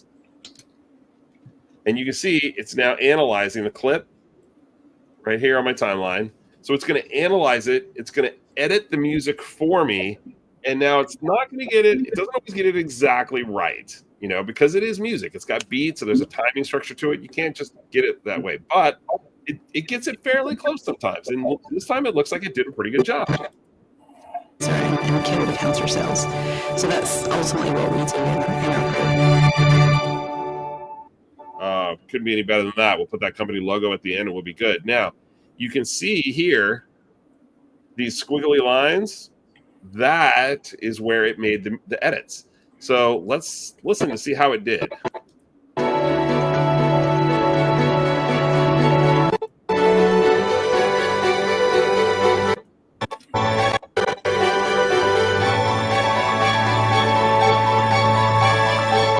I don't know about you, but I could not hear any edits to the music at all. It sounds perfectly smooth. So it did a tremendous job. So that's awesome. Super happy with that. So that's Remix in the Essential Sound panel for retiming your music. So now we got our music done, but it's still too loud. So no problem. We're going to come up to what's called ducking, and we're going to turn ducking on.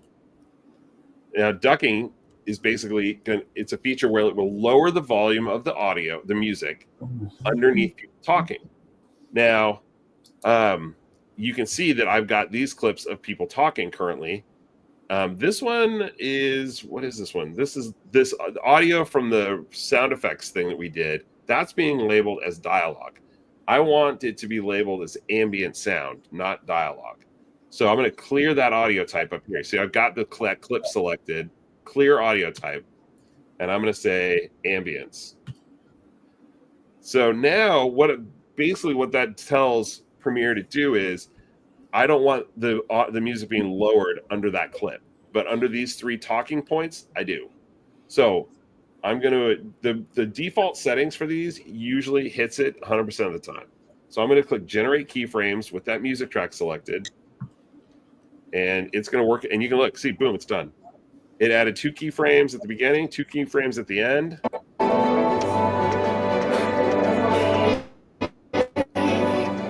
Been been able to go into the lab and Perfect. Lowered it down so we could hear that horrible audio that we're going to fix in just a minute. And then look at this. ultimately what we do in our group.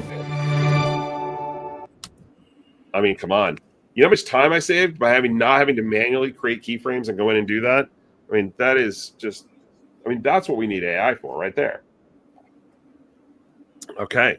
So there's all kinds of other things that you can do in this sound panel as well. For instance, you can repair audio, fix audio, adjust the levels and things like that. For instance, this woman's audio right here is a perfect example. Listen to this. Let's mute the music here. Clean we are, and it's really creative. Okay, that's pretty bad. Now, I'm going to select that track, and you've got this feature in here called Enhance Speech. I'm going to click on Enhance. Premiere is going to analyze that audio and clean it up as best it can. Let's see how well it does. Let's click Enhance. And for those of you who have ever, there's a thing, so Adobe has something called Adobe Podcast, or now it's just Enhanced Sound version 2. It's a web-based thing where you can upload clips to clean up.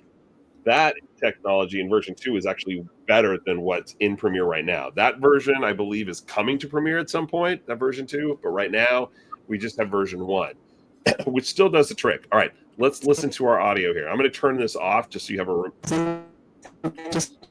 To purify. Okay, terrible audio. Let's turn this back on. We did the enhance. Let's hear how it sounds. And I purify proteins and just be able to purify them and then see at the end.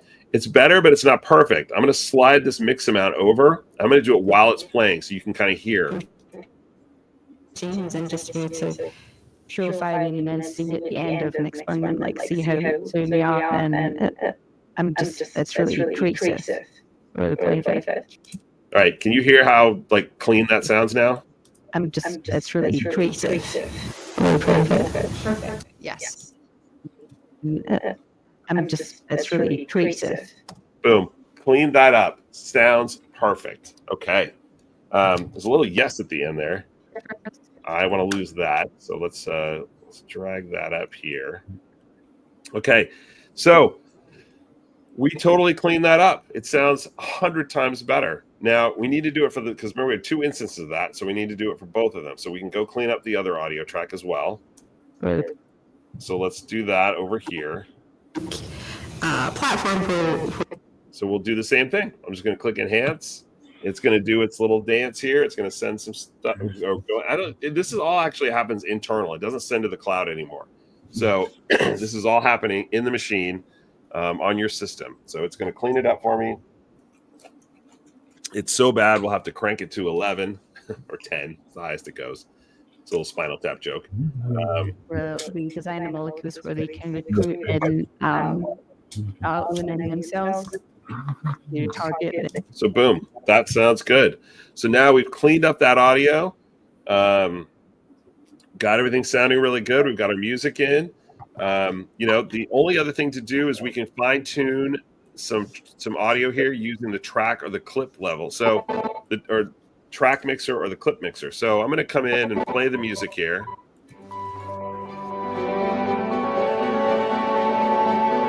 So I kind of want that music to fade in when we start, and I want the image to fade up. So you can see I've got this little box right here on the audio track. If I click on that and drag over, you can see I'm adding a fade up, and I can adjust that fade to sort of be however I want it to be, dynamically. So I'm going to click right there, and then up here on that clip, I'm going to hit Control or Command D, which will add a default transition. Now, my default transition is set to dissolve. So you can see it comes up perfect. It fades up. The music fades up. Just how I want it. That's perfect. All right, so we're looking good. We've got that. And you can see now, let's come back to my track mixer. So the music might be a little too hot, so I might bring that down just a little bit. So again, this track mixer is going to bring everything down on that audio track 3, which is my music. So I can get just the level that I want. been able to go into the lab and purify proteins and just So I'm going to bring up the vocal channel too. purify it and then see. That sounds pretty good. Let's hear the next person. And what Now, she's a little bit more quiet, but I don't want to bring up the whole level. I don't want to adjust her level with the track mixer because I've already got the level set for the other person. So I'm going to use those bracket keys with that selected to up the level here. that means is I get to work with a group of amazing scientists here in San Diego and also in a couple of other BMS. Perfect, right there. So again, I just use those bracket keys to control the level for her audio individually, and we're all set. And over here in your Essential Sound, you've got all kinds of different things. You can reduce noise, reduce rumble, de-hum, de-ess, reduce reverb, all these different things. If you need to turn on to help clean up your sound, you can turn that on as well. You've got some EQ stuff here, vocal enhancers, which also, help clean up and make your audio sound a little bit better. I will be the first to admit I am not an audio tech, audio person expert at all. And this sound panel is incredibly helpful for people like me because I can go in and just use these sliders to clean up my audio. If I have real problems, I send it off to an audio expert, but a lot of times this panel can help me get what I need to do. All right. So with that, let's move on to the next step. So we need to add a lower third. So let's come out of this audio, come back to my workspace here. Any questions on the audio stuff before I move on to the next section? Nothing? All right, good. So let's create some text. Text is easy to do. I'm just going to come over to my tool panel, collect the type tool. I'm going to come over here and I'm just going to type on Boss Lady. I don't know what her name is. And that'll be her lower third. Now, if we wanted to change the font of that, let's come to my properties panel. Remember we talked about effects controls, the properties panel. Excuse me, the property panel is where we fix all of our text and deal with it all. So I'm going to change this to that. So this will be up for a little bit longer. So this is my text. Now I don't like that font. So I can come up in with that text clip selected on my timeline. I can just come to my font and I'm going to just say, I want it to be Arial, regular. Why? Arial is probably the most basic font you can choose, but I have all these different fonts here. Let's pick something different. Why not? Let's be a little silly. Let's pick this one, Boss Lady. There we go. And you can see I've got my font size here, so I can adjust it however big I need to. I have all, I mean, listen, you know all this stuff. You dealt with Photoshop text in the past. The only things you probably need to know that's a little different is you got your appearance stuff here. So this is your fill color. So that's basically the color of the text. You want to add a stroke, a background, a shadow to it, and turning these things on gives you more control. And then you've got your alignment stuff, your anchor point. All of that stuff is here. So, and you can easily create Photoshop or lower thirds or graphics inside Photoshop and then just bring those into Premiere. The only thing that you can't, and the reason I don't do that is because, unfortunately, and I have told the Adobe people this many, many, many, many times, we need to be able to edit that text once it comes in here. You can't edit Photoshop text files inside of Premiere. You have to go back to Photoshop to do it. And it's easy to do. You just right-click, choose Edit in Photoshop. It opens Photoshop up, change the text, hit Control-Save, and it will automatically update inside of Premiere. But sometimes I don't want to have to open Photoshop. I just want to get it done now. I can just make that change. I just got to fix a typo. And it's just a little too cumbersome. So I generally create all my text inside of Premiere. And then I can add, I'm just going to, with the clip selected, I'm going to hit Control-D, and that's going to add a cross dissolve at the beginning and end, so you can see. It's really creative. Really playing with it. And that's nice. I could animate it if I wanted to, add some keyframes and do that with it. Oops. Make it kind of come on fast. I want to talk about one thing real quick. So effects and transitions. Premiere does not have a good set of, it's an old set of effects and transitions, especially transitions. there's a company called Film Impact. If you get serious about editing, I highly suggest you look in. There's going to be 2 products that I recommend, and Film Impact is one of them. It's a subscription service, and I know we're being subscribed to death, and nobody wants to pay for one more subscription. But that's why I said if you get serious about editing, Film Impact is worth it. They have a lot of good transitions and effects and helpful tools. I could do a whole session on just their products, but they are great. But anyway, I want to come in and give this a little bit more life. And so I'm going to do what's called a push impact. I'm just going to drag that on here. I'm going to shorten it up a little bit. Now watch what happens. I'm just See, it moves it on kind of cool like. I'm going to just change that direction, come to my effects controls. I'm going to change the direction. I don't want it to go all the way across the screen like that. So I'm going to make the direction right. Now watch. that's really Boom. And then I can easily just copy that and put it at the end of the clip. Oops, nope, not there. Let me turn this track on here. Nope, I don't want it down there. And it'll go off, and I can change the direction down here to be left. So now it will. that's really creative. Really playful. And boom, super easy. So that's using Film Impact. And again, you can see this is just one category of transitions that they have, and they have a bunch more that are here. And like I said, it's like $100 a year or something, 100 something a year, I think. I don't remember exactly. But if you're serious about editing, Film Impact, in my estimation, is a must-have. So I want to show one other thing. Let's get rid of that. I'm going to come over here to Premiere Composer. Premiere Composer is a plug-in third-party that comes from a company called Mr. Horse. And I know it's a goofy name, but their stuff is amazing. You have all these different things over here to choose from. And I want to create a essential typography. I'm going to come down to lower third, text, lower third. And you can see they have pre-built all these different kinds of lower thirds that animate on. So I'm going to and all you have to do is just drag it down. And it will populate. It creates what's called a MOGRT. And a MOGRT is just essentially a motion graphic file. But you can see, there it is. It creates it on there. It does everything for me. And I can come up in this panel and just sort of redesign it or reposition it, I should say. So I want it to be right there. I'm going to scale it down a little bit, slide it over a bit. Again, I'm just, I can change the font. I can change the text. I can change the color. Let's say I don't want orange for that. I want more purple, let's say. Boom, we're done. And if I need it to be up there longer, I can just drag it out. Now. That's really creative. Really playful. Boom, done. It's that fast.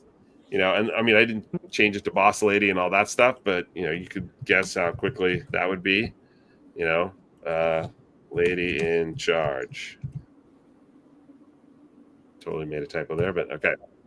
So that's really creative. Boom, done. That's how fast I can create a lower third. And it's a nice looking lower third too. Really playful. And I have lots of other ones to choose from if I want to. I can go through here and I've got all these other different things. So Premiere Composer from Mr. Horse. Again, it's a subscription. I don't remember how much it costs, but again, if you're serious about editing, definitely worth the money. It has all kinds of different things in here, from motion graphics to transitions to text presets, and it just saves you a ton of time. But all right, so we've got our lower third in there now. So we are all set for that. Now, next step in the chain of doing work here. Oh, you know what? I wanted to add, while we're in Mr. Horse, a little logo at the end there. So I'm going to add this little horse or a hand-drawn thing. I'm going to add this, and we're going to say company logo. And oops, company logo. I'm going to add it. And it's going to add this hand-drawn logo down onto my timeline, right where my control thing was. And yeah, I want it to be right there at the end. And let's see, I want to change the color from black to white so we can see it. I don't want the stroke color. And it should come up here. So there it is. It's like Bugs Bunny made it. Okay. And I can choose to adjust the length of it, say up here a little bit. So now let's make it a little bit longer here. There we go. Okay. So I might need to render that one out. So I'm going to hit the enter key, and that's going to render it out. It's a little bit more intensive on the processor. And since I've got this streaming thing going on with you guys and stuff, it's kind of bogging down a little bit. So just hitting enter, it's going to render that out for me. So it'll play back all nice and smooth. So we'll just give that another 15 seconds here. But again, Mr. Horse, Premiere Composer, Film Impact, definitely third-party plugins that are worth the price that you pay for them. You know, I know no one wants to pay more in subscriptions, but definitely worth it. Maybe you can All type right, in let's finish the. getting that. Maybe you can type in the address in the chat in the chat box here. Yeah, if I can, I can't do it right now, but Gotcha. I will try to do that. Yeah, I will try to do that maybe after we're done here. But we'll send it out to the group later on. Yeah. If you just Google search Premiere Composer by Mr. Horse, you'll find it. And then Film Impact, same thing. You should be able to Google them. So, all right, let's look at our logo. Amazing sign. Let's look at our little logo here at the end. Found it. I don't think any company would want that for their logo, but it's perfect for this video. All right, so I'm going to hit Control S to save because Premiere can crash sometimes, and we want to save where we're at. So last thing we got to do, one of the last things we got to do is color correct. This video looks terrible. Look how dark it is. Same with her, super dark. So I'm going to go to my color panel and open up my color correction tools. And I'm going to come over here to the scopes. Now, select this clip. So you might notice this color panel here, the Lumetri color panel, is very similar to what's I've been told. I don't spend a lot of time in Lightroom, but I'm told this is heavily based off of what is currently or was in Lightroom at one point. So a lot of this should feel somewhat familiar to you. One thing I wanted to show, and I know this is maybe a little bit advanced, but I figure I'll show it to you just in case. So I'm going to come back to that shot of my gaffer Tommy here. I'm going to drag this down on here. Tommy's got this chart. This is a chart that we film when we film with multiple cameras. To get all the cameras looking the same, we film somebody holding this chart up. It's got two sides. You can see over here, one side is white. That's for white balance. The other side has got all the different colors on it. Now, what I can do is when I come into my scopes here, you can see I've got the highlights and kind of work your way down to the blacks, and you can see those all over here on my scopes. So to get the right sort of color balance, all I have to do is just sort of let's brighten things up a little bit. And you can see my blues here, my highlights are a little bit bigger. So I'm going to come to my color wheels and to my highlights here. I'm just going to move those, and you can see those things will move in real time. And basically, I want to get those top three lines as even as possible. So let's see here. It's going to become got a little too much in the green, too much in the red. Let's see. Let's come up this way. Again, there's a little bit of a lag because of that, but let's say that's pretty good right there. My mid-tone lines are looking pretty good. Those are looking pretty good. Those are looking pretty. I mean, this looks pretty solid right here. So I think I'm going to go with that. So in my effects controls, anytime you make a correction over here on a clip in the Lumetri color panel, it automatically in your effects controls panel, you'll see it adds a. Where is it now? It should add. Oh, it added the Lumetri thing. It added to the source clip because I had that selected. My bad. Normally, it should add it here. Let me get rid of that. We're not going to get into source clips or source and master or master clip settings. So I'm going to just paste that here. Okay, it will automatically create this on your clip. So now I just have to go back to, once I got that set, I'm going to go back to that shot of her because that was kind of in the same place.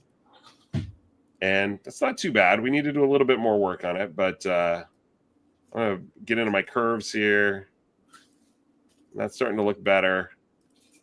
And let's see, I might adjust my exposure just a bit, add my contrasts, and then it's not looking too bad. We'll say that's good enough for what we're doing right now. So we got that squared away. And we'll cut and paste and add that to the last one as well. So that looks good. And we'll do the same thing for this one. Now, this one I don't have a color chart, so I'm going to just do this one by eye. Let's get my scopes back up. I'm just going to bump up my exposure. First off, I'm going to add a little thing here to my curves. And that looks pretty good. That was super quick and easy. So now she looks good. Scientist here in San Diego, and also Now, the other thing too is I wanted to show these shots right here, these B-roll shots, like this shot of this guy right here. If I wanted to correct that to make it look a little bit more normal, you can do what's called an auto white balance. So basically with that clip selected, I'm going to click on this little eyedropper, and I'm going to click on this and say, okay, this is white. And you can see that it recolored the shot. Now, I don't know that that's 100%. It looks okay, but it still doesn't look perfect to me.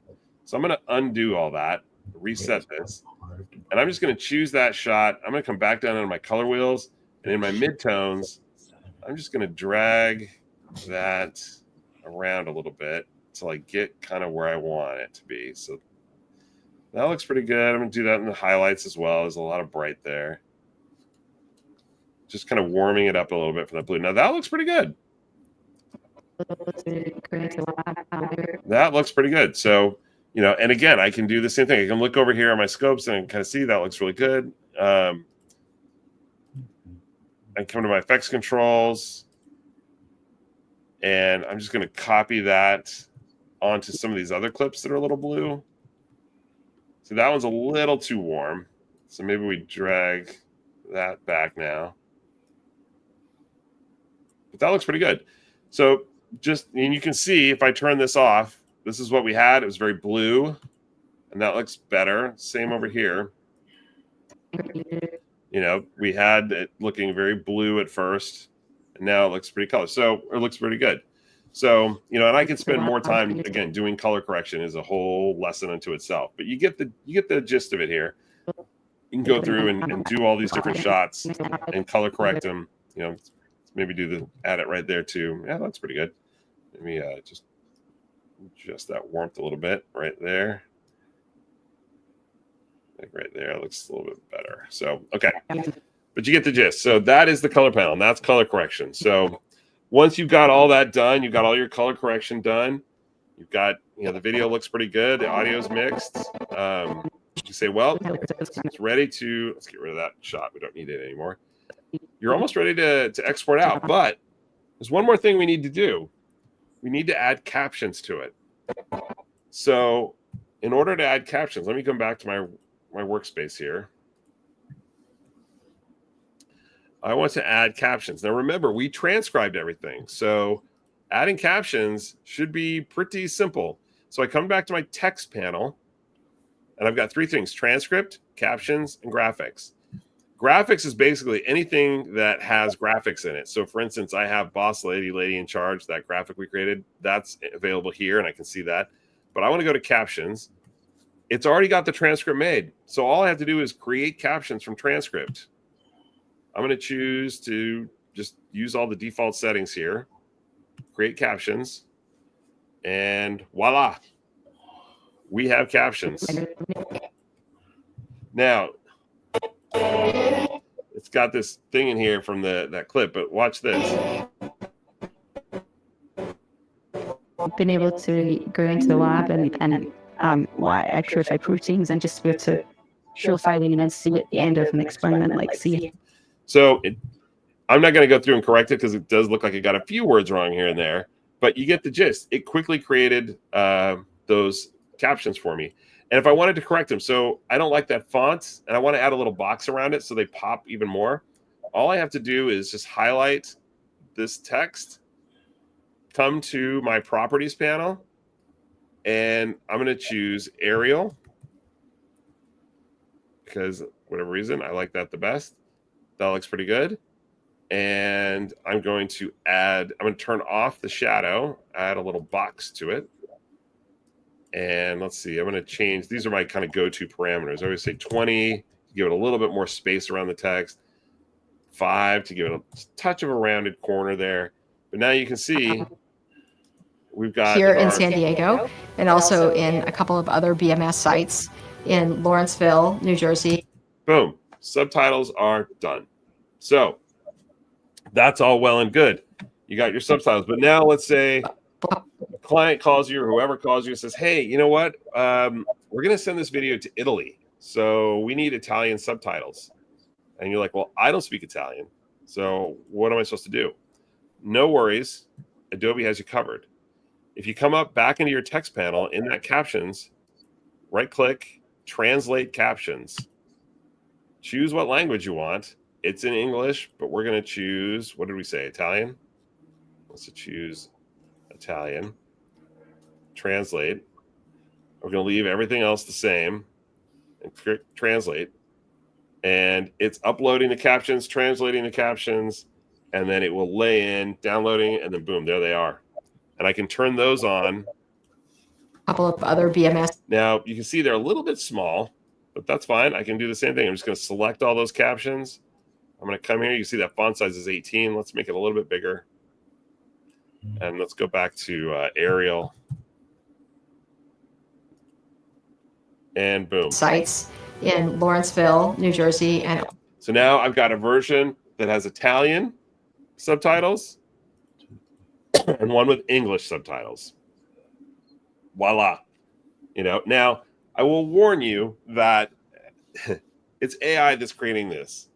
If you know somebody who speaks Italian, you should definitely run it by them because it gets some things wrong sometimes. And yeah, it's not going to translate every single word perfectly. And I would highly, highly recommend you run it by somebody before you ship it out. Otherwise, somebody might be calling you from Italy saying, hey, your video's got the wrong words to it. That's a really bad Italian accent, but you get the gist. So yeah, but it is a big help. You can see it created those Italian subtitles. It probably got 80 to 90% of it right. I mean, it did it that fast. And it's, if you have to pay somebody, I'm actually paying a translation company a ton of money right now to create captions for me and voiceover files and all this other kind of stuff. And part of the reason I'm doing it is because it's very technical stuff and it has to be exactly right. But going forward, and to be honest with you, when we started this project, this feature wasn't available. Moving forward, I'm going to have Premiere create all this stuff and then send it to the translations company and just have them correct it for me, which is going to save a ton of money for the client. So anyway, so there you go. How much does a translation company normally charge? How do they charge? So they usually charge by the word, and it depends on what you need. So frame of reference, I'm creating an Italian version of this video. Now the video I'm creating, the video's length is about 21 minutes long. To do the translation from English to Italian, to create what they call an SRT file, which is basically the caption file. So they're going to send me a file that I drop in here that will lay in all these captions for me. To create that and to record a person speaking Italian to lay in instead of the person on camera's voice. I mean, to do that for that one language is, I want to say, between $3,000 and $5,000. Wow. So, and I already spoken to the translation company about this, and I said, hey, we've had a very good relationship all these years, and I know I've been paying you thousands of dollars to do this, but if I just sent you an SRT file, which I can export out, you come up here, export SRT file. So now I'm like, if I just send you an SRT file of an Italian, send you the video, the English, and an SRT file that's Italian, can you just go through and correct it for me and just, make any changes with your linguist people? They weren't too excited about that, but they said they would be willing to do it. And the cost difference is huge because now they're not doing the bulk of the translation. They're just having somebody that speaks Italian read it and correct it and correct it. And the SRT file is basically just a text file. So they're just going to correct that text file. It has all the time code markers in it. and when I can just re-import it into Premiere, it'll be 100% accurate. So yeah, so it's going to go, I mean, the voiceover stuff I'm still going to have to pay them for, and that's pretty expensive, but it's going to go from a $4,000 job to maybe a $2,000 job. It's still pricey. It's still pricey, but it's half the cost, you know? So, and to be honest with you, if I didn't need that voiceover file, it would probably go to just a couple $100. So it can save money. So it's a tremendous feature. But like I said, you want to double check it. It's not going to get it right every single time. Okay, we got some questions here. Yep, let's have them. All right, Robert O 2025. What are some hints? Let me put this up here. What are some hints you can give a non-editor? Things like newbies often use too many transition types. That's an example. So, well, in particular with transitions, you know, editors will tell you, professional editors will always tell you that, you know, cross dissolve is your best friend. Hard cuts and cross dissolves. Yeah. Don't get too, you know, transitions are really sort of a subjective thing, in that you've got to really feel it out for, you know, what the scene and what the clip needs. When I see clips or videos that are just wall to wall fancy transitions, and you know, it's usually like somebody just bought a new transition pack and they're just trying everything out. You generally don't need those. You could always have less transitions. So, you know, cuts and dissolves are what I always recommend. If you can just get away with that, you'll be fine. Now, there are times where you've got really high energy videos where you need to have a lot more fancy transitions to get things, because you want to just create this energy and it needs to be that kind of style. That's a different situation. But by and large, you know, just keep it simple is usually the best way to go. It's more elegant, and it will just look better in the end and make you look a little bit more professional. All right, second question. Yep. I was wondering if they have an SDK or a scripting language that a code hacker like me can use to create his own in-house effects in Premiere Pro. And this is from David Glenn. I will say yes, you can. That there is that to be able to have. Now, I will also say that is above my pay grade and how that works. But yes, there is an ability to do that. I have an editor friend who pays coders over in, I think, Ukraine or someplace like that, somewhere over in Europe, to create little things for inside Premiere to speed up. He has a very unique workflow in the way, and he needs I think in Photoshop you call them actions, where you can tell Photoshop to do a number of steps, kind of all like at one time, and then it just does it. Isn't that correct, Stephen, that you guys have that? So he wanted something. He called me and said, I need actions in Premiere. And I said, I don't think we have that. There's no way to do it natively inside Premiere. So he got his coder friends and they created something that is similar to that and works inside of it. So the answer is yes, but you're talking to the wrong guy about that, how to do All that. right. So then a couple of comments from Neon ZFX. Love the transition option. It's been a while since using Premiere Pro. And then the second comment is, with the SRT file, you might be able to use AI voice to do the voiceover, which is what's one of the earlier comments by, I think it was David Glenn. Yeah. So you can use AI Labs or 11 Labs is who I use to create voiceovers. Like I'll create text, and then I'll have 11 Labs create a voiceover for me, and then I can drop that in. It's still, I'm not 100% sold on that tech yet. It's hard to get. It doesn't always get every word right. It doesn't get inflection always right. But it's coming a long way. And I'm working on a big animated project for a client, a big pharma company. And for the early stages of animatics and everything else, we have all this voiceover, and we just used 11 Labs. I think I did some of the voiceover, the temp voiceover, because there was a lot of technical words that 11 Labs wasn't getting right. But for all the other stuff, yeah, we had AI voices create all that. So voiceover artists aren't going to be very happy to hear that kind of stuff. But it's where we're at right now. And so, Right. yeah. Any other questions before we do the final step here? No more questions. Okay. So we've got everything done here. We're happy with our video, let's say, and we want to get it exported out. So there's 2 places that we can do that. First stop is if you just need to spit something out super fast, you've got this button up here that's called Quick Export. And Quick Export will literally just export the video out. You can choose like a preset here if you want it to, and there's just like a list of them here. And you can choose where you want to save it to and just click export and boom, spits it out. That's the fastest way to go. If you need to get in there and change some settings and really dial in your export, come to the export tab. Over here, you have all these different sort of export settings. You can, if you have a Behance page, does anybody use Behance, by the way? I know Adobe owns it, and I know there's a lot of people who are on there, but I honestly don't know anybody who uses Behance. And that's not a slight on Behance. It's just, I just don't know anybody who uses it. So, but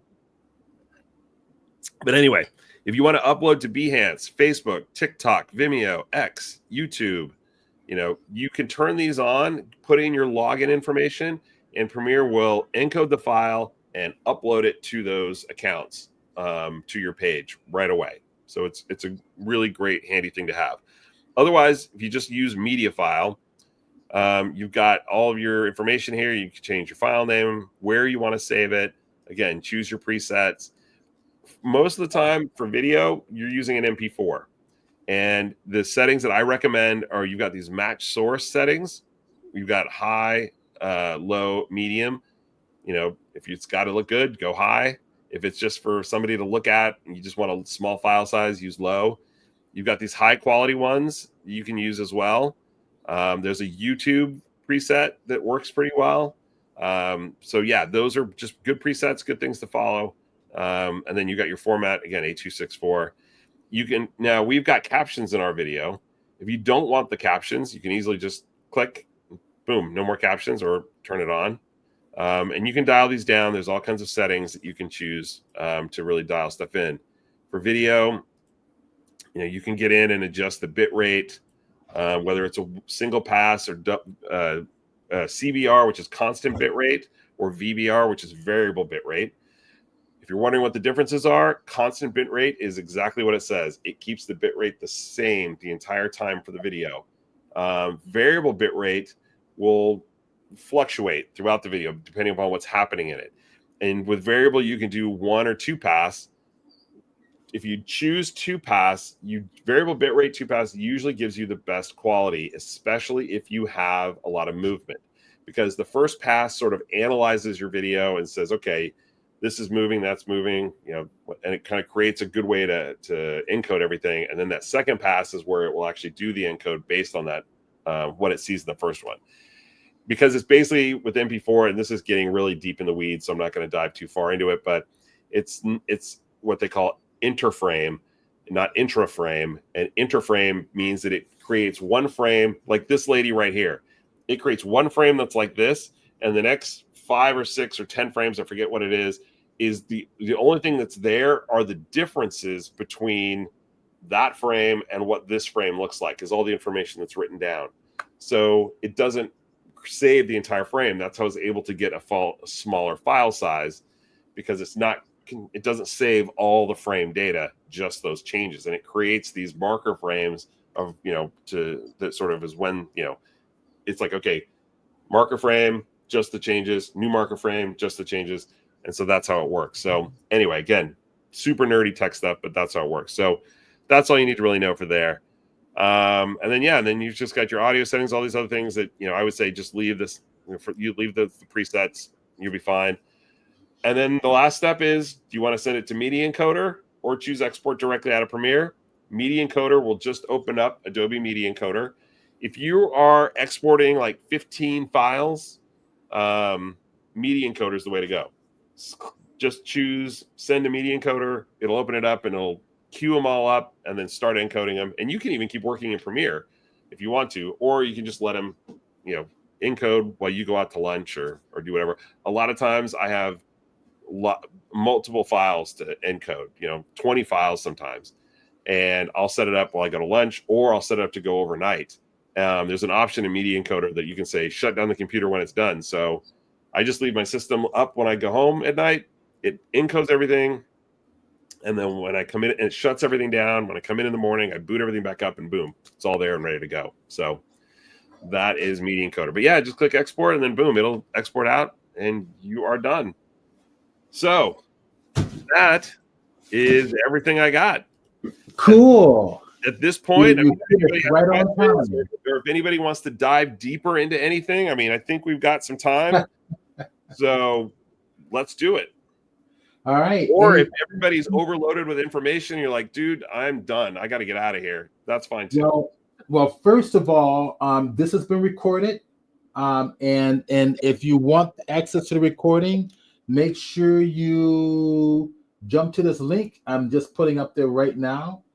That will make you part of the Photoshop users group. Make you a member, which you will be notified of our presentations every month that we do, as well as the free workshops and the paid workshops coming up. We've got the beginning Photoshop class is will be coming up soon. Intermediate Photoshop is coming up in the near future. I call it the intermediate Photoshop with the Wacom tablet. It's the first day of the class is using the Wacom tablet, and the whole class is basically stylus centric. Using the Wacom or using the SenseLab, your choice. It doesn't matter. We address both. Let's see. Nerdy is my second name, is David. Yes, that is so true. David is definitely the nerdy guy. Robert O says, thank you so much. And everybody's really enjoying it. I hope this is really helpful for everybody. This is the Photoshop users group. We're the largest. Actually, Eric and I run the only two official Adobe sanctioned user groups in San Diego. He runs the Premiere Pro user group. In fact, I'm going to put let me find the link real quick. I've got it here. In fact, here, let me go to your group on Facebook and actually put the link into here it is, Premiere Pro users group. And you can find us on past meetings on our YouTube channel. If you go to YouTube and just search for San Diego Premiere Pro user group, you'll find our meetings. Once COVID hit, like most user groups, we went online, and so all the meetings are recorded and are posted there. And we've got some that were in person, but yeah, that's a great place to go back and watch past meetings if you want to dive deep on certain topics. Right. So get involved with his user group on Facebook, and of course you can get a lot of information there. And I'm going to give you guys the San Diego, the Photoshop users group direct link to Facebook as well. We're about almost 33,000 members, and I will put this down here, Photoshop users group. And if you're not a member of that Facebook page, then go join it now. It's free. Post your work. We want to see your work, questions, help people out there. It's a very interactive group. And you'll be notified of our meetings every month as well. Eric and I run the only two officially Adobe sanctioned user groups in San Diego here. So we're legit. We are recognized by the god of video editing and photo and digital painting editing. So I see a question about the YouTube channel. So if you go to YouTube and search for San Diego Premiere Pro user group, you should find us. Right. You don't want to search for my YouTube channel because I don't think there's anything there. So. Okay. Now, let's see. I do not go to Facebook at all. Okay. Oh, okay. That's Jason Mendalis. You probably go to YouTube. You can go to YouTube, but if you want to keep up with our group, we also have a meetup page. So if you go to meetup.com and search for San Diego Premiere Pro user group, you can find us on Meetup and sign up there. I think it's free to sign up and be a part of it, and you can get meeting notices and everything on Meetup. I get not being on Facebook. Facebook's kind of... Well, Facebook evidently is kind of going downhill, isn't it? Isn't all of social media going downhill? But I yeah. think yeah, I don't know, but yeah, I think yeah, who knows? No comment. Zuck, yeah. It says okay. So Mandala says, "Got it." Can you repeat the meetup info just again? go to meetup.com and look for San Diego Premiere Pro user group. Right. Put in the San Diego in there, because the thing is, the bad thing about Eric's group's name on Facebook is that when I put in Premiere Pro, he doesn't even show up at all. But if I spell out the word San Diego, or the space between San and Diego, then it finds Eric. Right? If you put in Photoshop, you'll find us. It'll come up, Photoshop users group. Actually, I changed your name from the San Diego Photoshop users group to just Photoshop users group. Yeah, so there's a whole bunch of groups for Premiere out there. So you might consider changing your group's name to just Premiere Pro user group. And but then there's other people out there that have user groups in other parts of the country, and they're just going to yell at me. So I just keep it San Diego. I don't need the headache. They can come and get you. Exactly. Come find me. Come make me. Come find me. You can get me if you can catch me. But yeah, but I thank you, Stephen, for having me, and it was great. And hopefully everybody got stuff out of it. And like I said, I know we've got a little bit of time left, so if anybody does have anything they want to deep dive in, or have a question about something specific or something I didn't cover that you've always kind of wondered, I'm happy to, in the time we have left, to answer that question. And so post them in the chat. Otherwise, I'm happy to go eat lunch too. So whatever works. So it looks like no questions. Like everybody's enjoyed everything. So I tell you what, stick around just for a couple of minutes, Eric. And then everybody, thank you for joining us. This is great. Just looking at a bunch of the people are here. There's more here than what I'm going to read off here, because Twitch doesn't show everybody's that's showing on the viewers list. Ace Hoffman, thank you for being here. David Glenn, Deanna 92024, that's Encinitas. Essence, welcome. Thank you for being here. Nonsense, Mandala, Neon Z Effects, Peter All, number 2. Great to see you again. Shoot me an email or something sometime. Let's see. We've got Photo Debs, welcome. And thank you for being here. Robert O from 2025. And then the creative design, of course, Ivan from the user group in Orange County, which I know you'll be talking to Eric pretty soon. And I also sent you off an email, Ivan. Okay, so great. I do see one question there. Are there any GPU recommendations that you'd recommend? So, I would say it's whatever you can afford. I mean, I think with Premiere, I don't know if you're Windows or Mac, but I'm assuming if you're asking that question, you're most likely Windows, because Mac is sort of, dialed in. But what I would say is, I found that NVIDIA cards work better than AMD cards with Premiere. Windows, okay, good. But yeah, I would say whatever you can afford is great. I mean, there's so many video cards out there, but I found anything from the NVIDIA family works the best. I don't know that you need the Quadro level. GeForce should work fine for you, but just get whatever you can afford. Yeah, and you better be able to afford at least $2,000. Yeah. I mean, lower end cards work good, but it's everything changes so fast that it's like, what's good one year is going to be, not as good next year. So if you want the best video card on the market, you got to be willing to spend $2,000. Don't do it on a video card. Go to a place like Alienware, get the highest, best video card that's going to be in the computer, and you'll spend $2,000 for a whole computer with the best card on the market already in it. That's what it means. Spend $2,000, buy another computer. So Nia, I see your comment about the Quadro level card. So here's what I will say. This was explained to me by somebody from NVIDIA. So, and maybe you know this, so I'm sorry if I'm telling you stuff you already know, but the difference between the Quadro and the GeForce are essentially, the Quadros are made for heavy duty use for long periods of time. They are built for the long haul. Whereas GeForce cards are more designed for, they're really designed for video game use. They're made to be replaced 2 to 3 years. So the technology in the cards aren't built to last.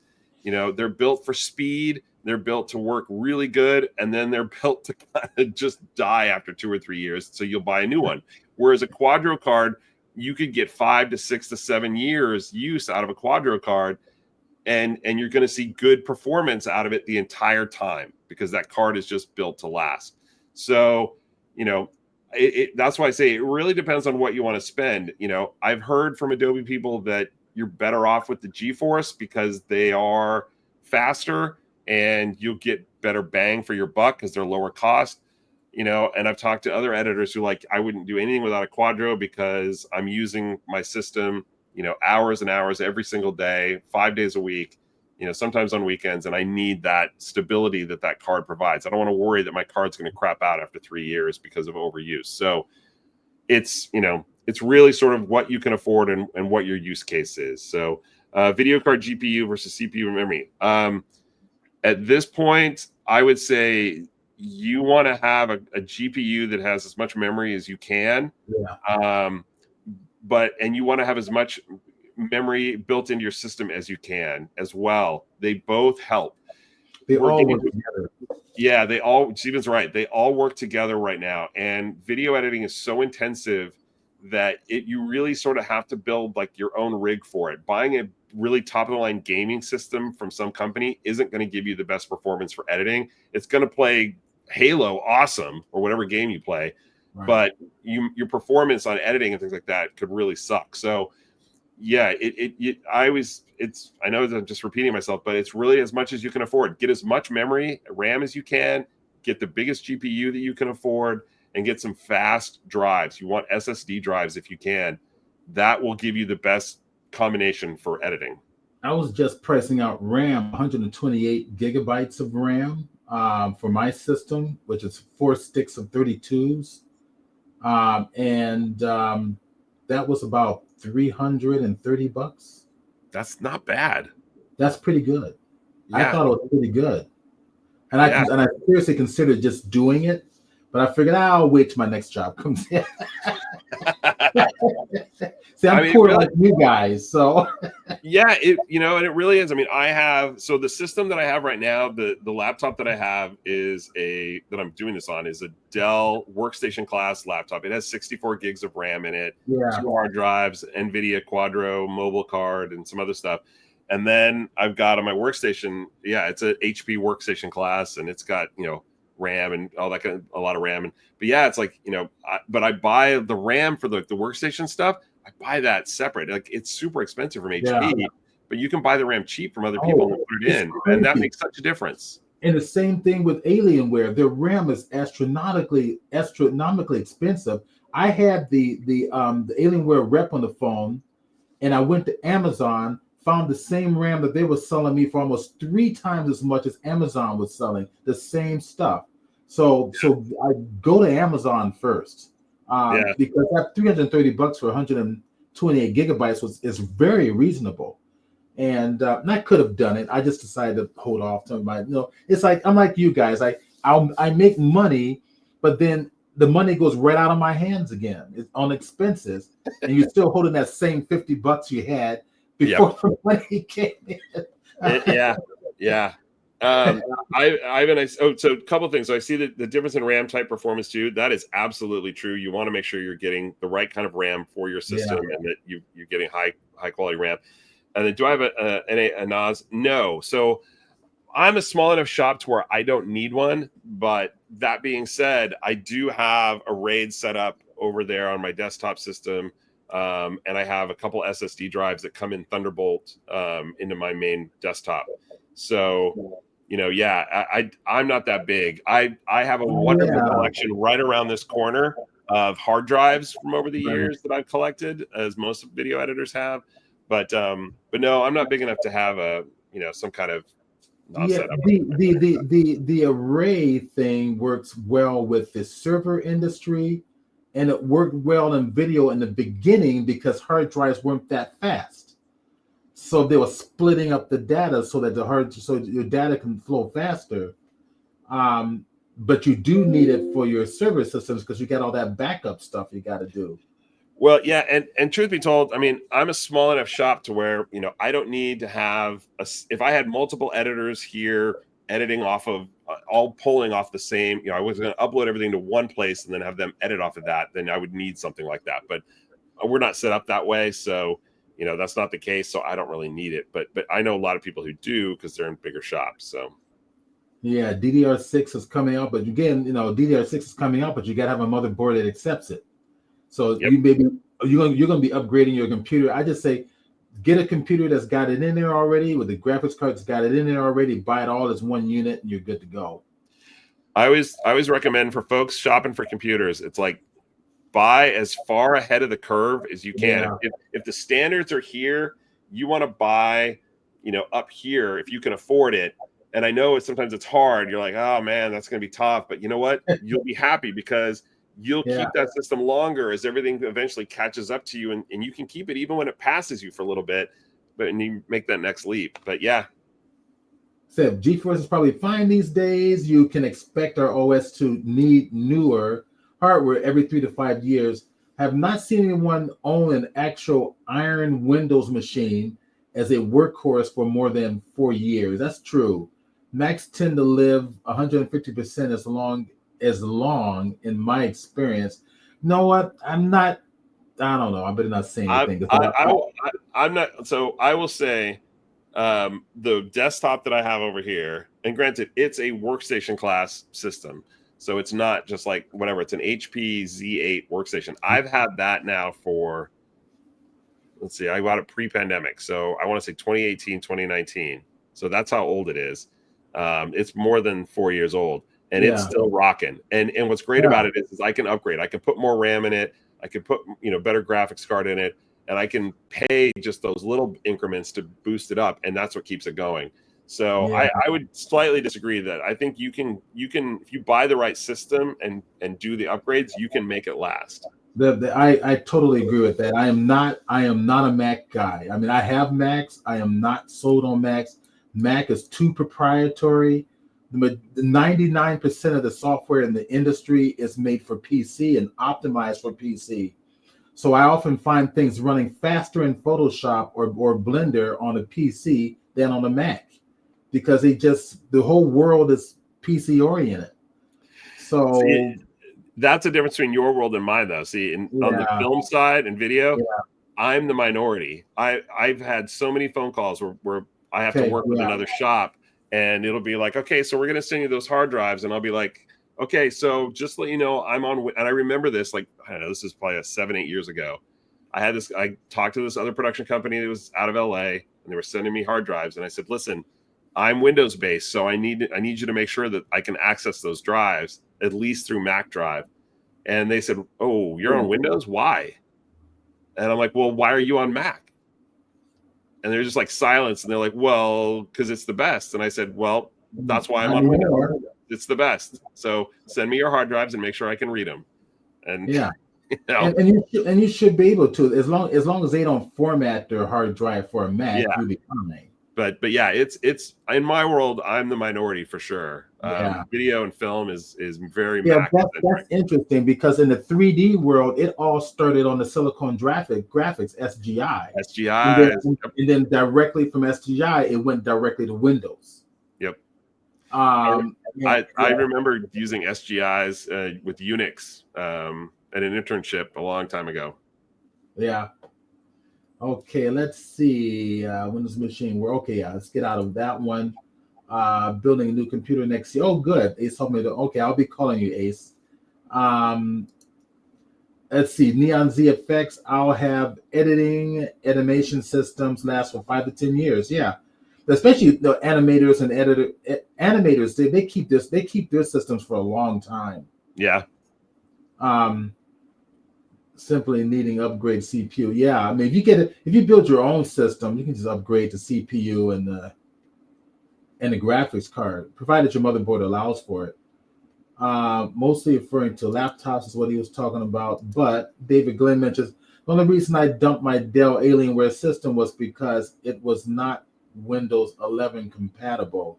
Yeah, I've got an old Alienware system that's not Windows 11 compatible, but it'll still run 10 just perfectly fine.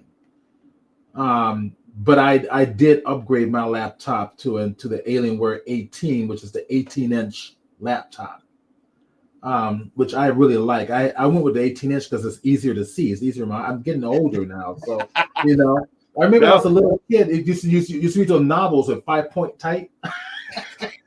You can't. The laptop I'm using with you right now, this Dell workstation laptop, it's a 17.5 or something inch. Minimum you gotta have with the letters enlarged. Yeah. Yeah, it's like I can't. I need more real estate at this point in life. So that's right. You know, yeah. I don't know how these kids do it with these little 13-inch Mac. I sat next to some kid one time and he was editing some social media clip on like a Mac laptop. I swear it was like a 13-inch screen. And I'm just like, how do you even see that? But well, anyway. I've got one when I bought almost 20 years ago. It's a 10-inch screen. Those little 10-inch laptops. So you know, and it ran Windows 97 or something like that. 98. Windows 98. Yeah. Oh man, there's a blast. Let's see. There's a question. What do you think of the visual effects reference platform with respect to what you do with Premiere Pro and working with other agencies? So I'm not entirely sure I know what you mean by the visual effects reference platform, but I mean, if you're talking about like creating a pipeline of using, using Premiere with other visual effects artists and having Premiere part of that. Yeah. I mean, I know guys that do that all the time. I mean, After Effects is kind of like the main conduit to sort of come from everywhere. But yeah, I mean, you can revolve around. I mean, my animator that, DJ, Steven. Yeah. DJ Summer. Is DJ still involved with your group? No, he's kind of taken a backseat. He's got a whole thing going on, but he uses, a lot of the same 3D stuff that you're using and Unreal and all kinds of stuff. And yeah, so we work together really well. With his stuff. So yeah, I mean, you can totally do it. So, but if I'm not getting if that's not answering your question, please let me know. Okay, let's see. What am I missing here? What is this? Did I do this one already? Yes. I did that one already. Maybe, I don't know. Okay, so 10-year-old systems still use. Yeah, you can still use your old systems as render nodes. Matter of fact, I've kept my old Alienwares, or they're all still around, which I plan to introduce that into into render nodes as well. David Glenn's complaining about laptops being 10 pounds. Heck, I say go back to the gym, get some muscles, or get a little cart thing with wheels on it. But you want if you're getting a heavier computer, it means it can handle. It's going to be more power in it. Those stupid little Air computers, right? The little thin little things, they don't have a lot of power in them for graphics. I'm looking at the website that you sent, the VX platform. I'll check that out. So I haven't seen that, and so I'm not really sure how to answer your question. So, but I will look into that. And as for Steven's advice to work out, because you need a bigger laptop. Well, yeah, I mean, I'm sure most of us that sit around and edit or do this kind of stuff for a living could probably get more exercise. Oh my gosh, that's the weak. That's the computer graphics people. We're bad about exercising. I know quite a few people on one hand that are dead today because they didn't take care of themselves. Yeah, so, I mean, it's I will tell you right now, the video games that you see back behind me are there mostly because I love video games, but also because I get up. I mean, I worked at a place where carpal tunnel, and poor diet and health and moving around were problems. And so the company said, you work for an hour and a half at your desk doing your stuff, and then you need to get up and move around for at least 10 minutes, 5 to 10 minutes of moving around. And so now I get up and I go play those video games. I stand, I walk, and just whatever, just to get the blood flowing again. And it's a minimal thing that you can do, but just moving around, not sitting for 8 hours. Oh, good Lord. Some people got their desks elevated up in front of a treadmill. Yeah. I don't know that I could do that, but vacuum your computer screens regularly. Oh yeah. You know what? That is a really good point. Because I've done that a few times. I do it fairly regularly on my desktop because it gets super dusty. It does in this area. Sure does. It could be worse. You could be in some place like Pahrump, where it's nothing but dust, dust storms. Yeah. Yeah, no, that is a good tip because that can happen especially if those fans on the back get clogged up. Oh, good Lord. So okay, all right. So we need to kind of wrap this up because I have Steven's got another date. He's got to be somewhere.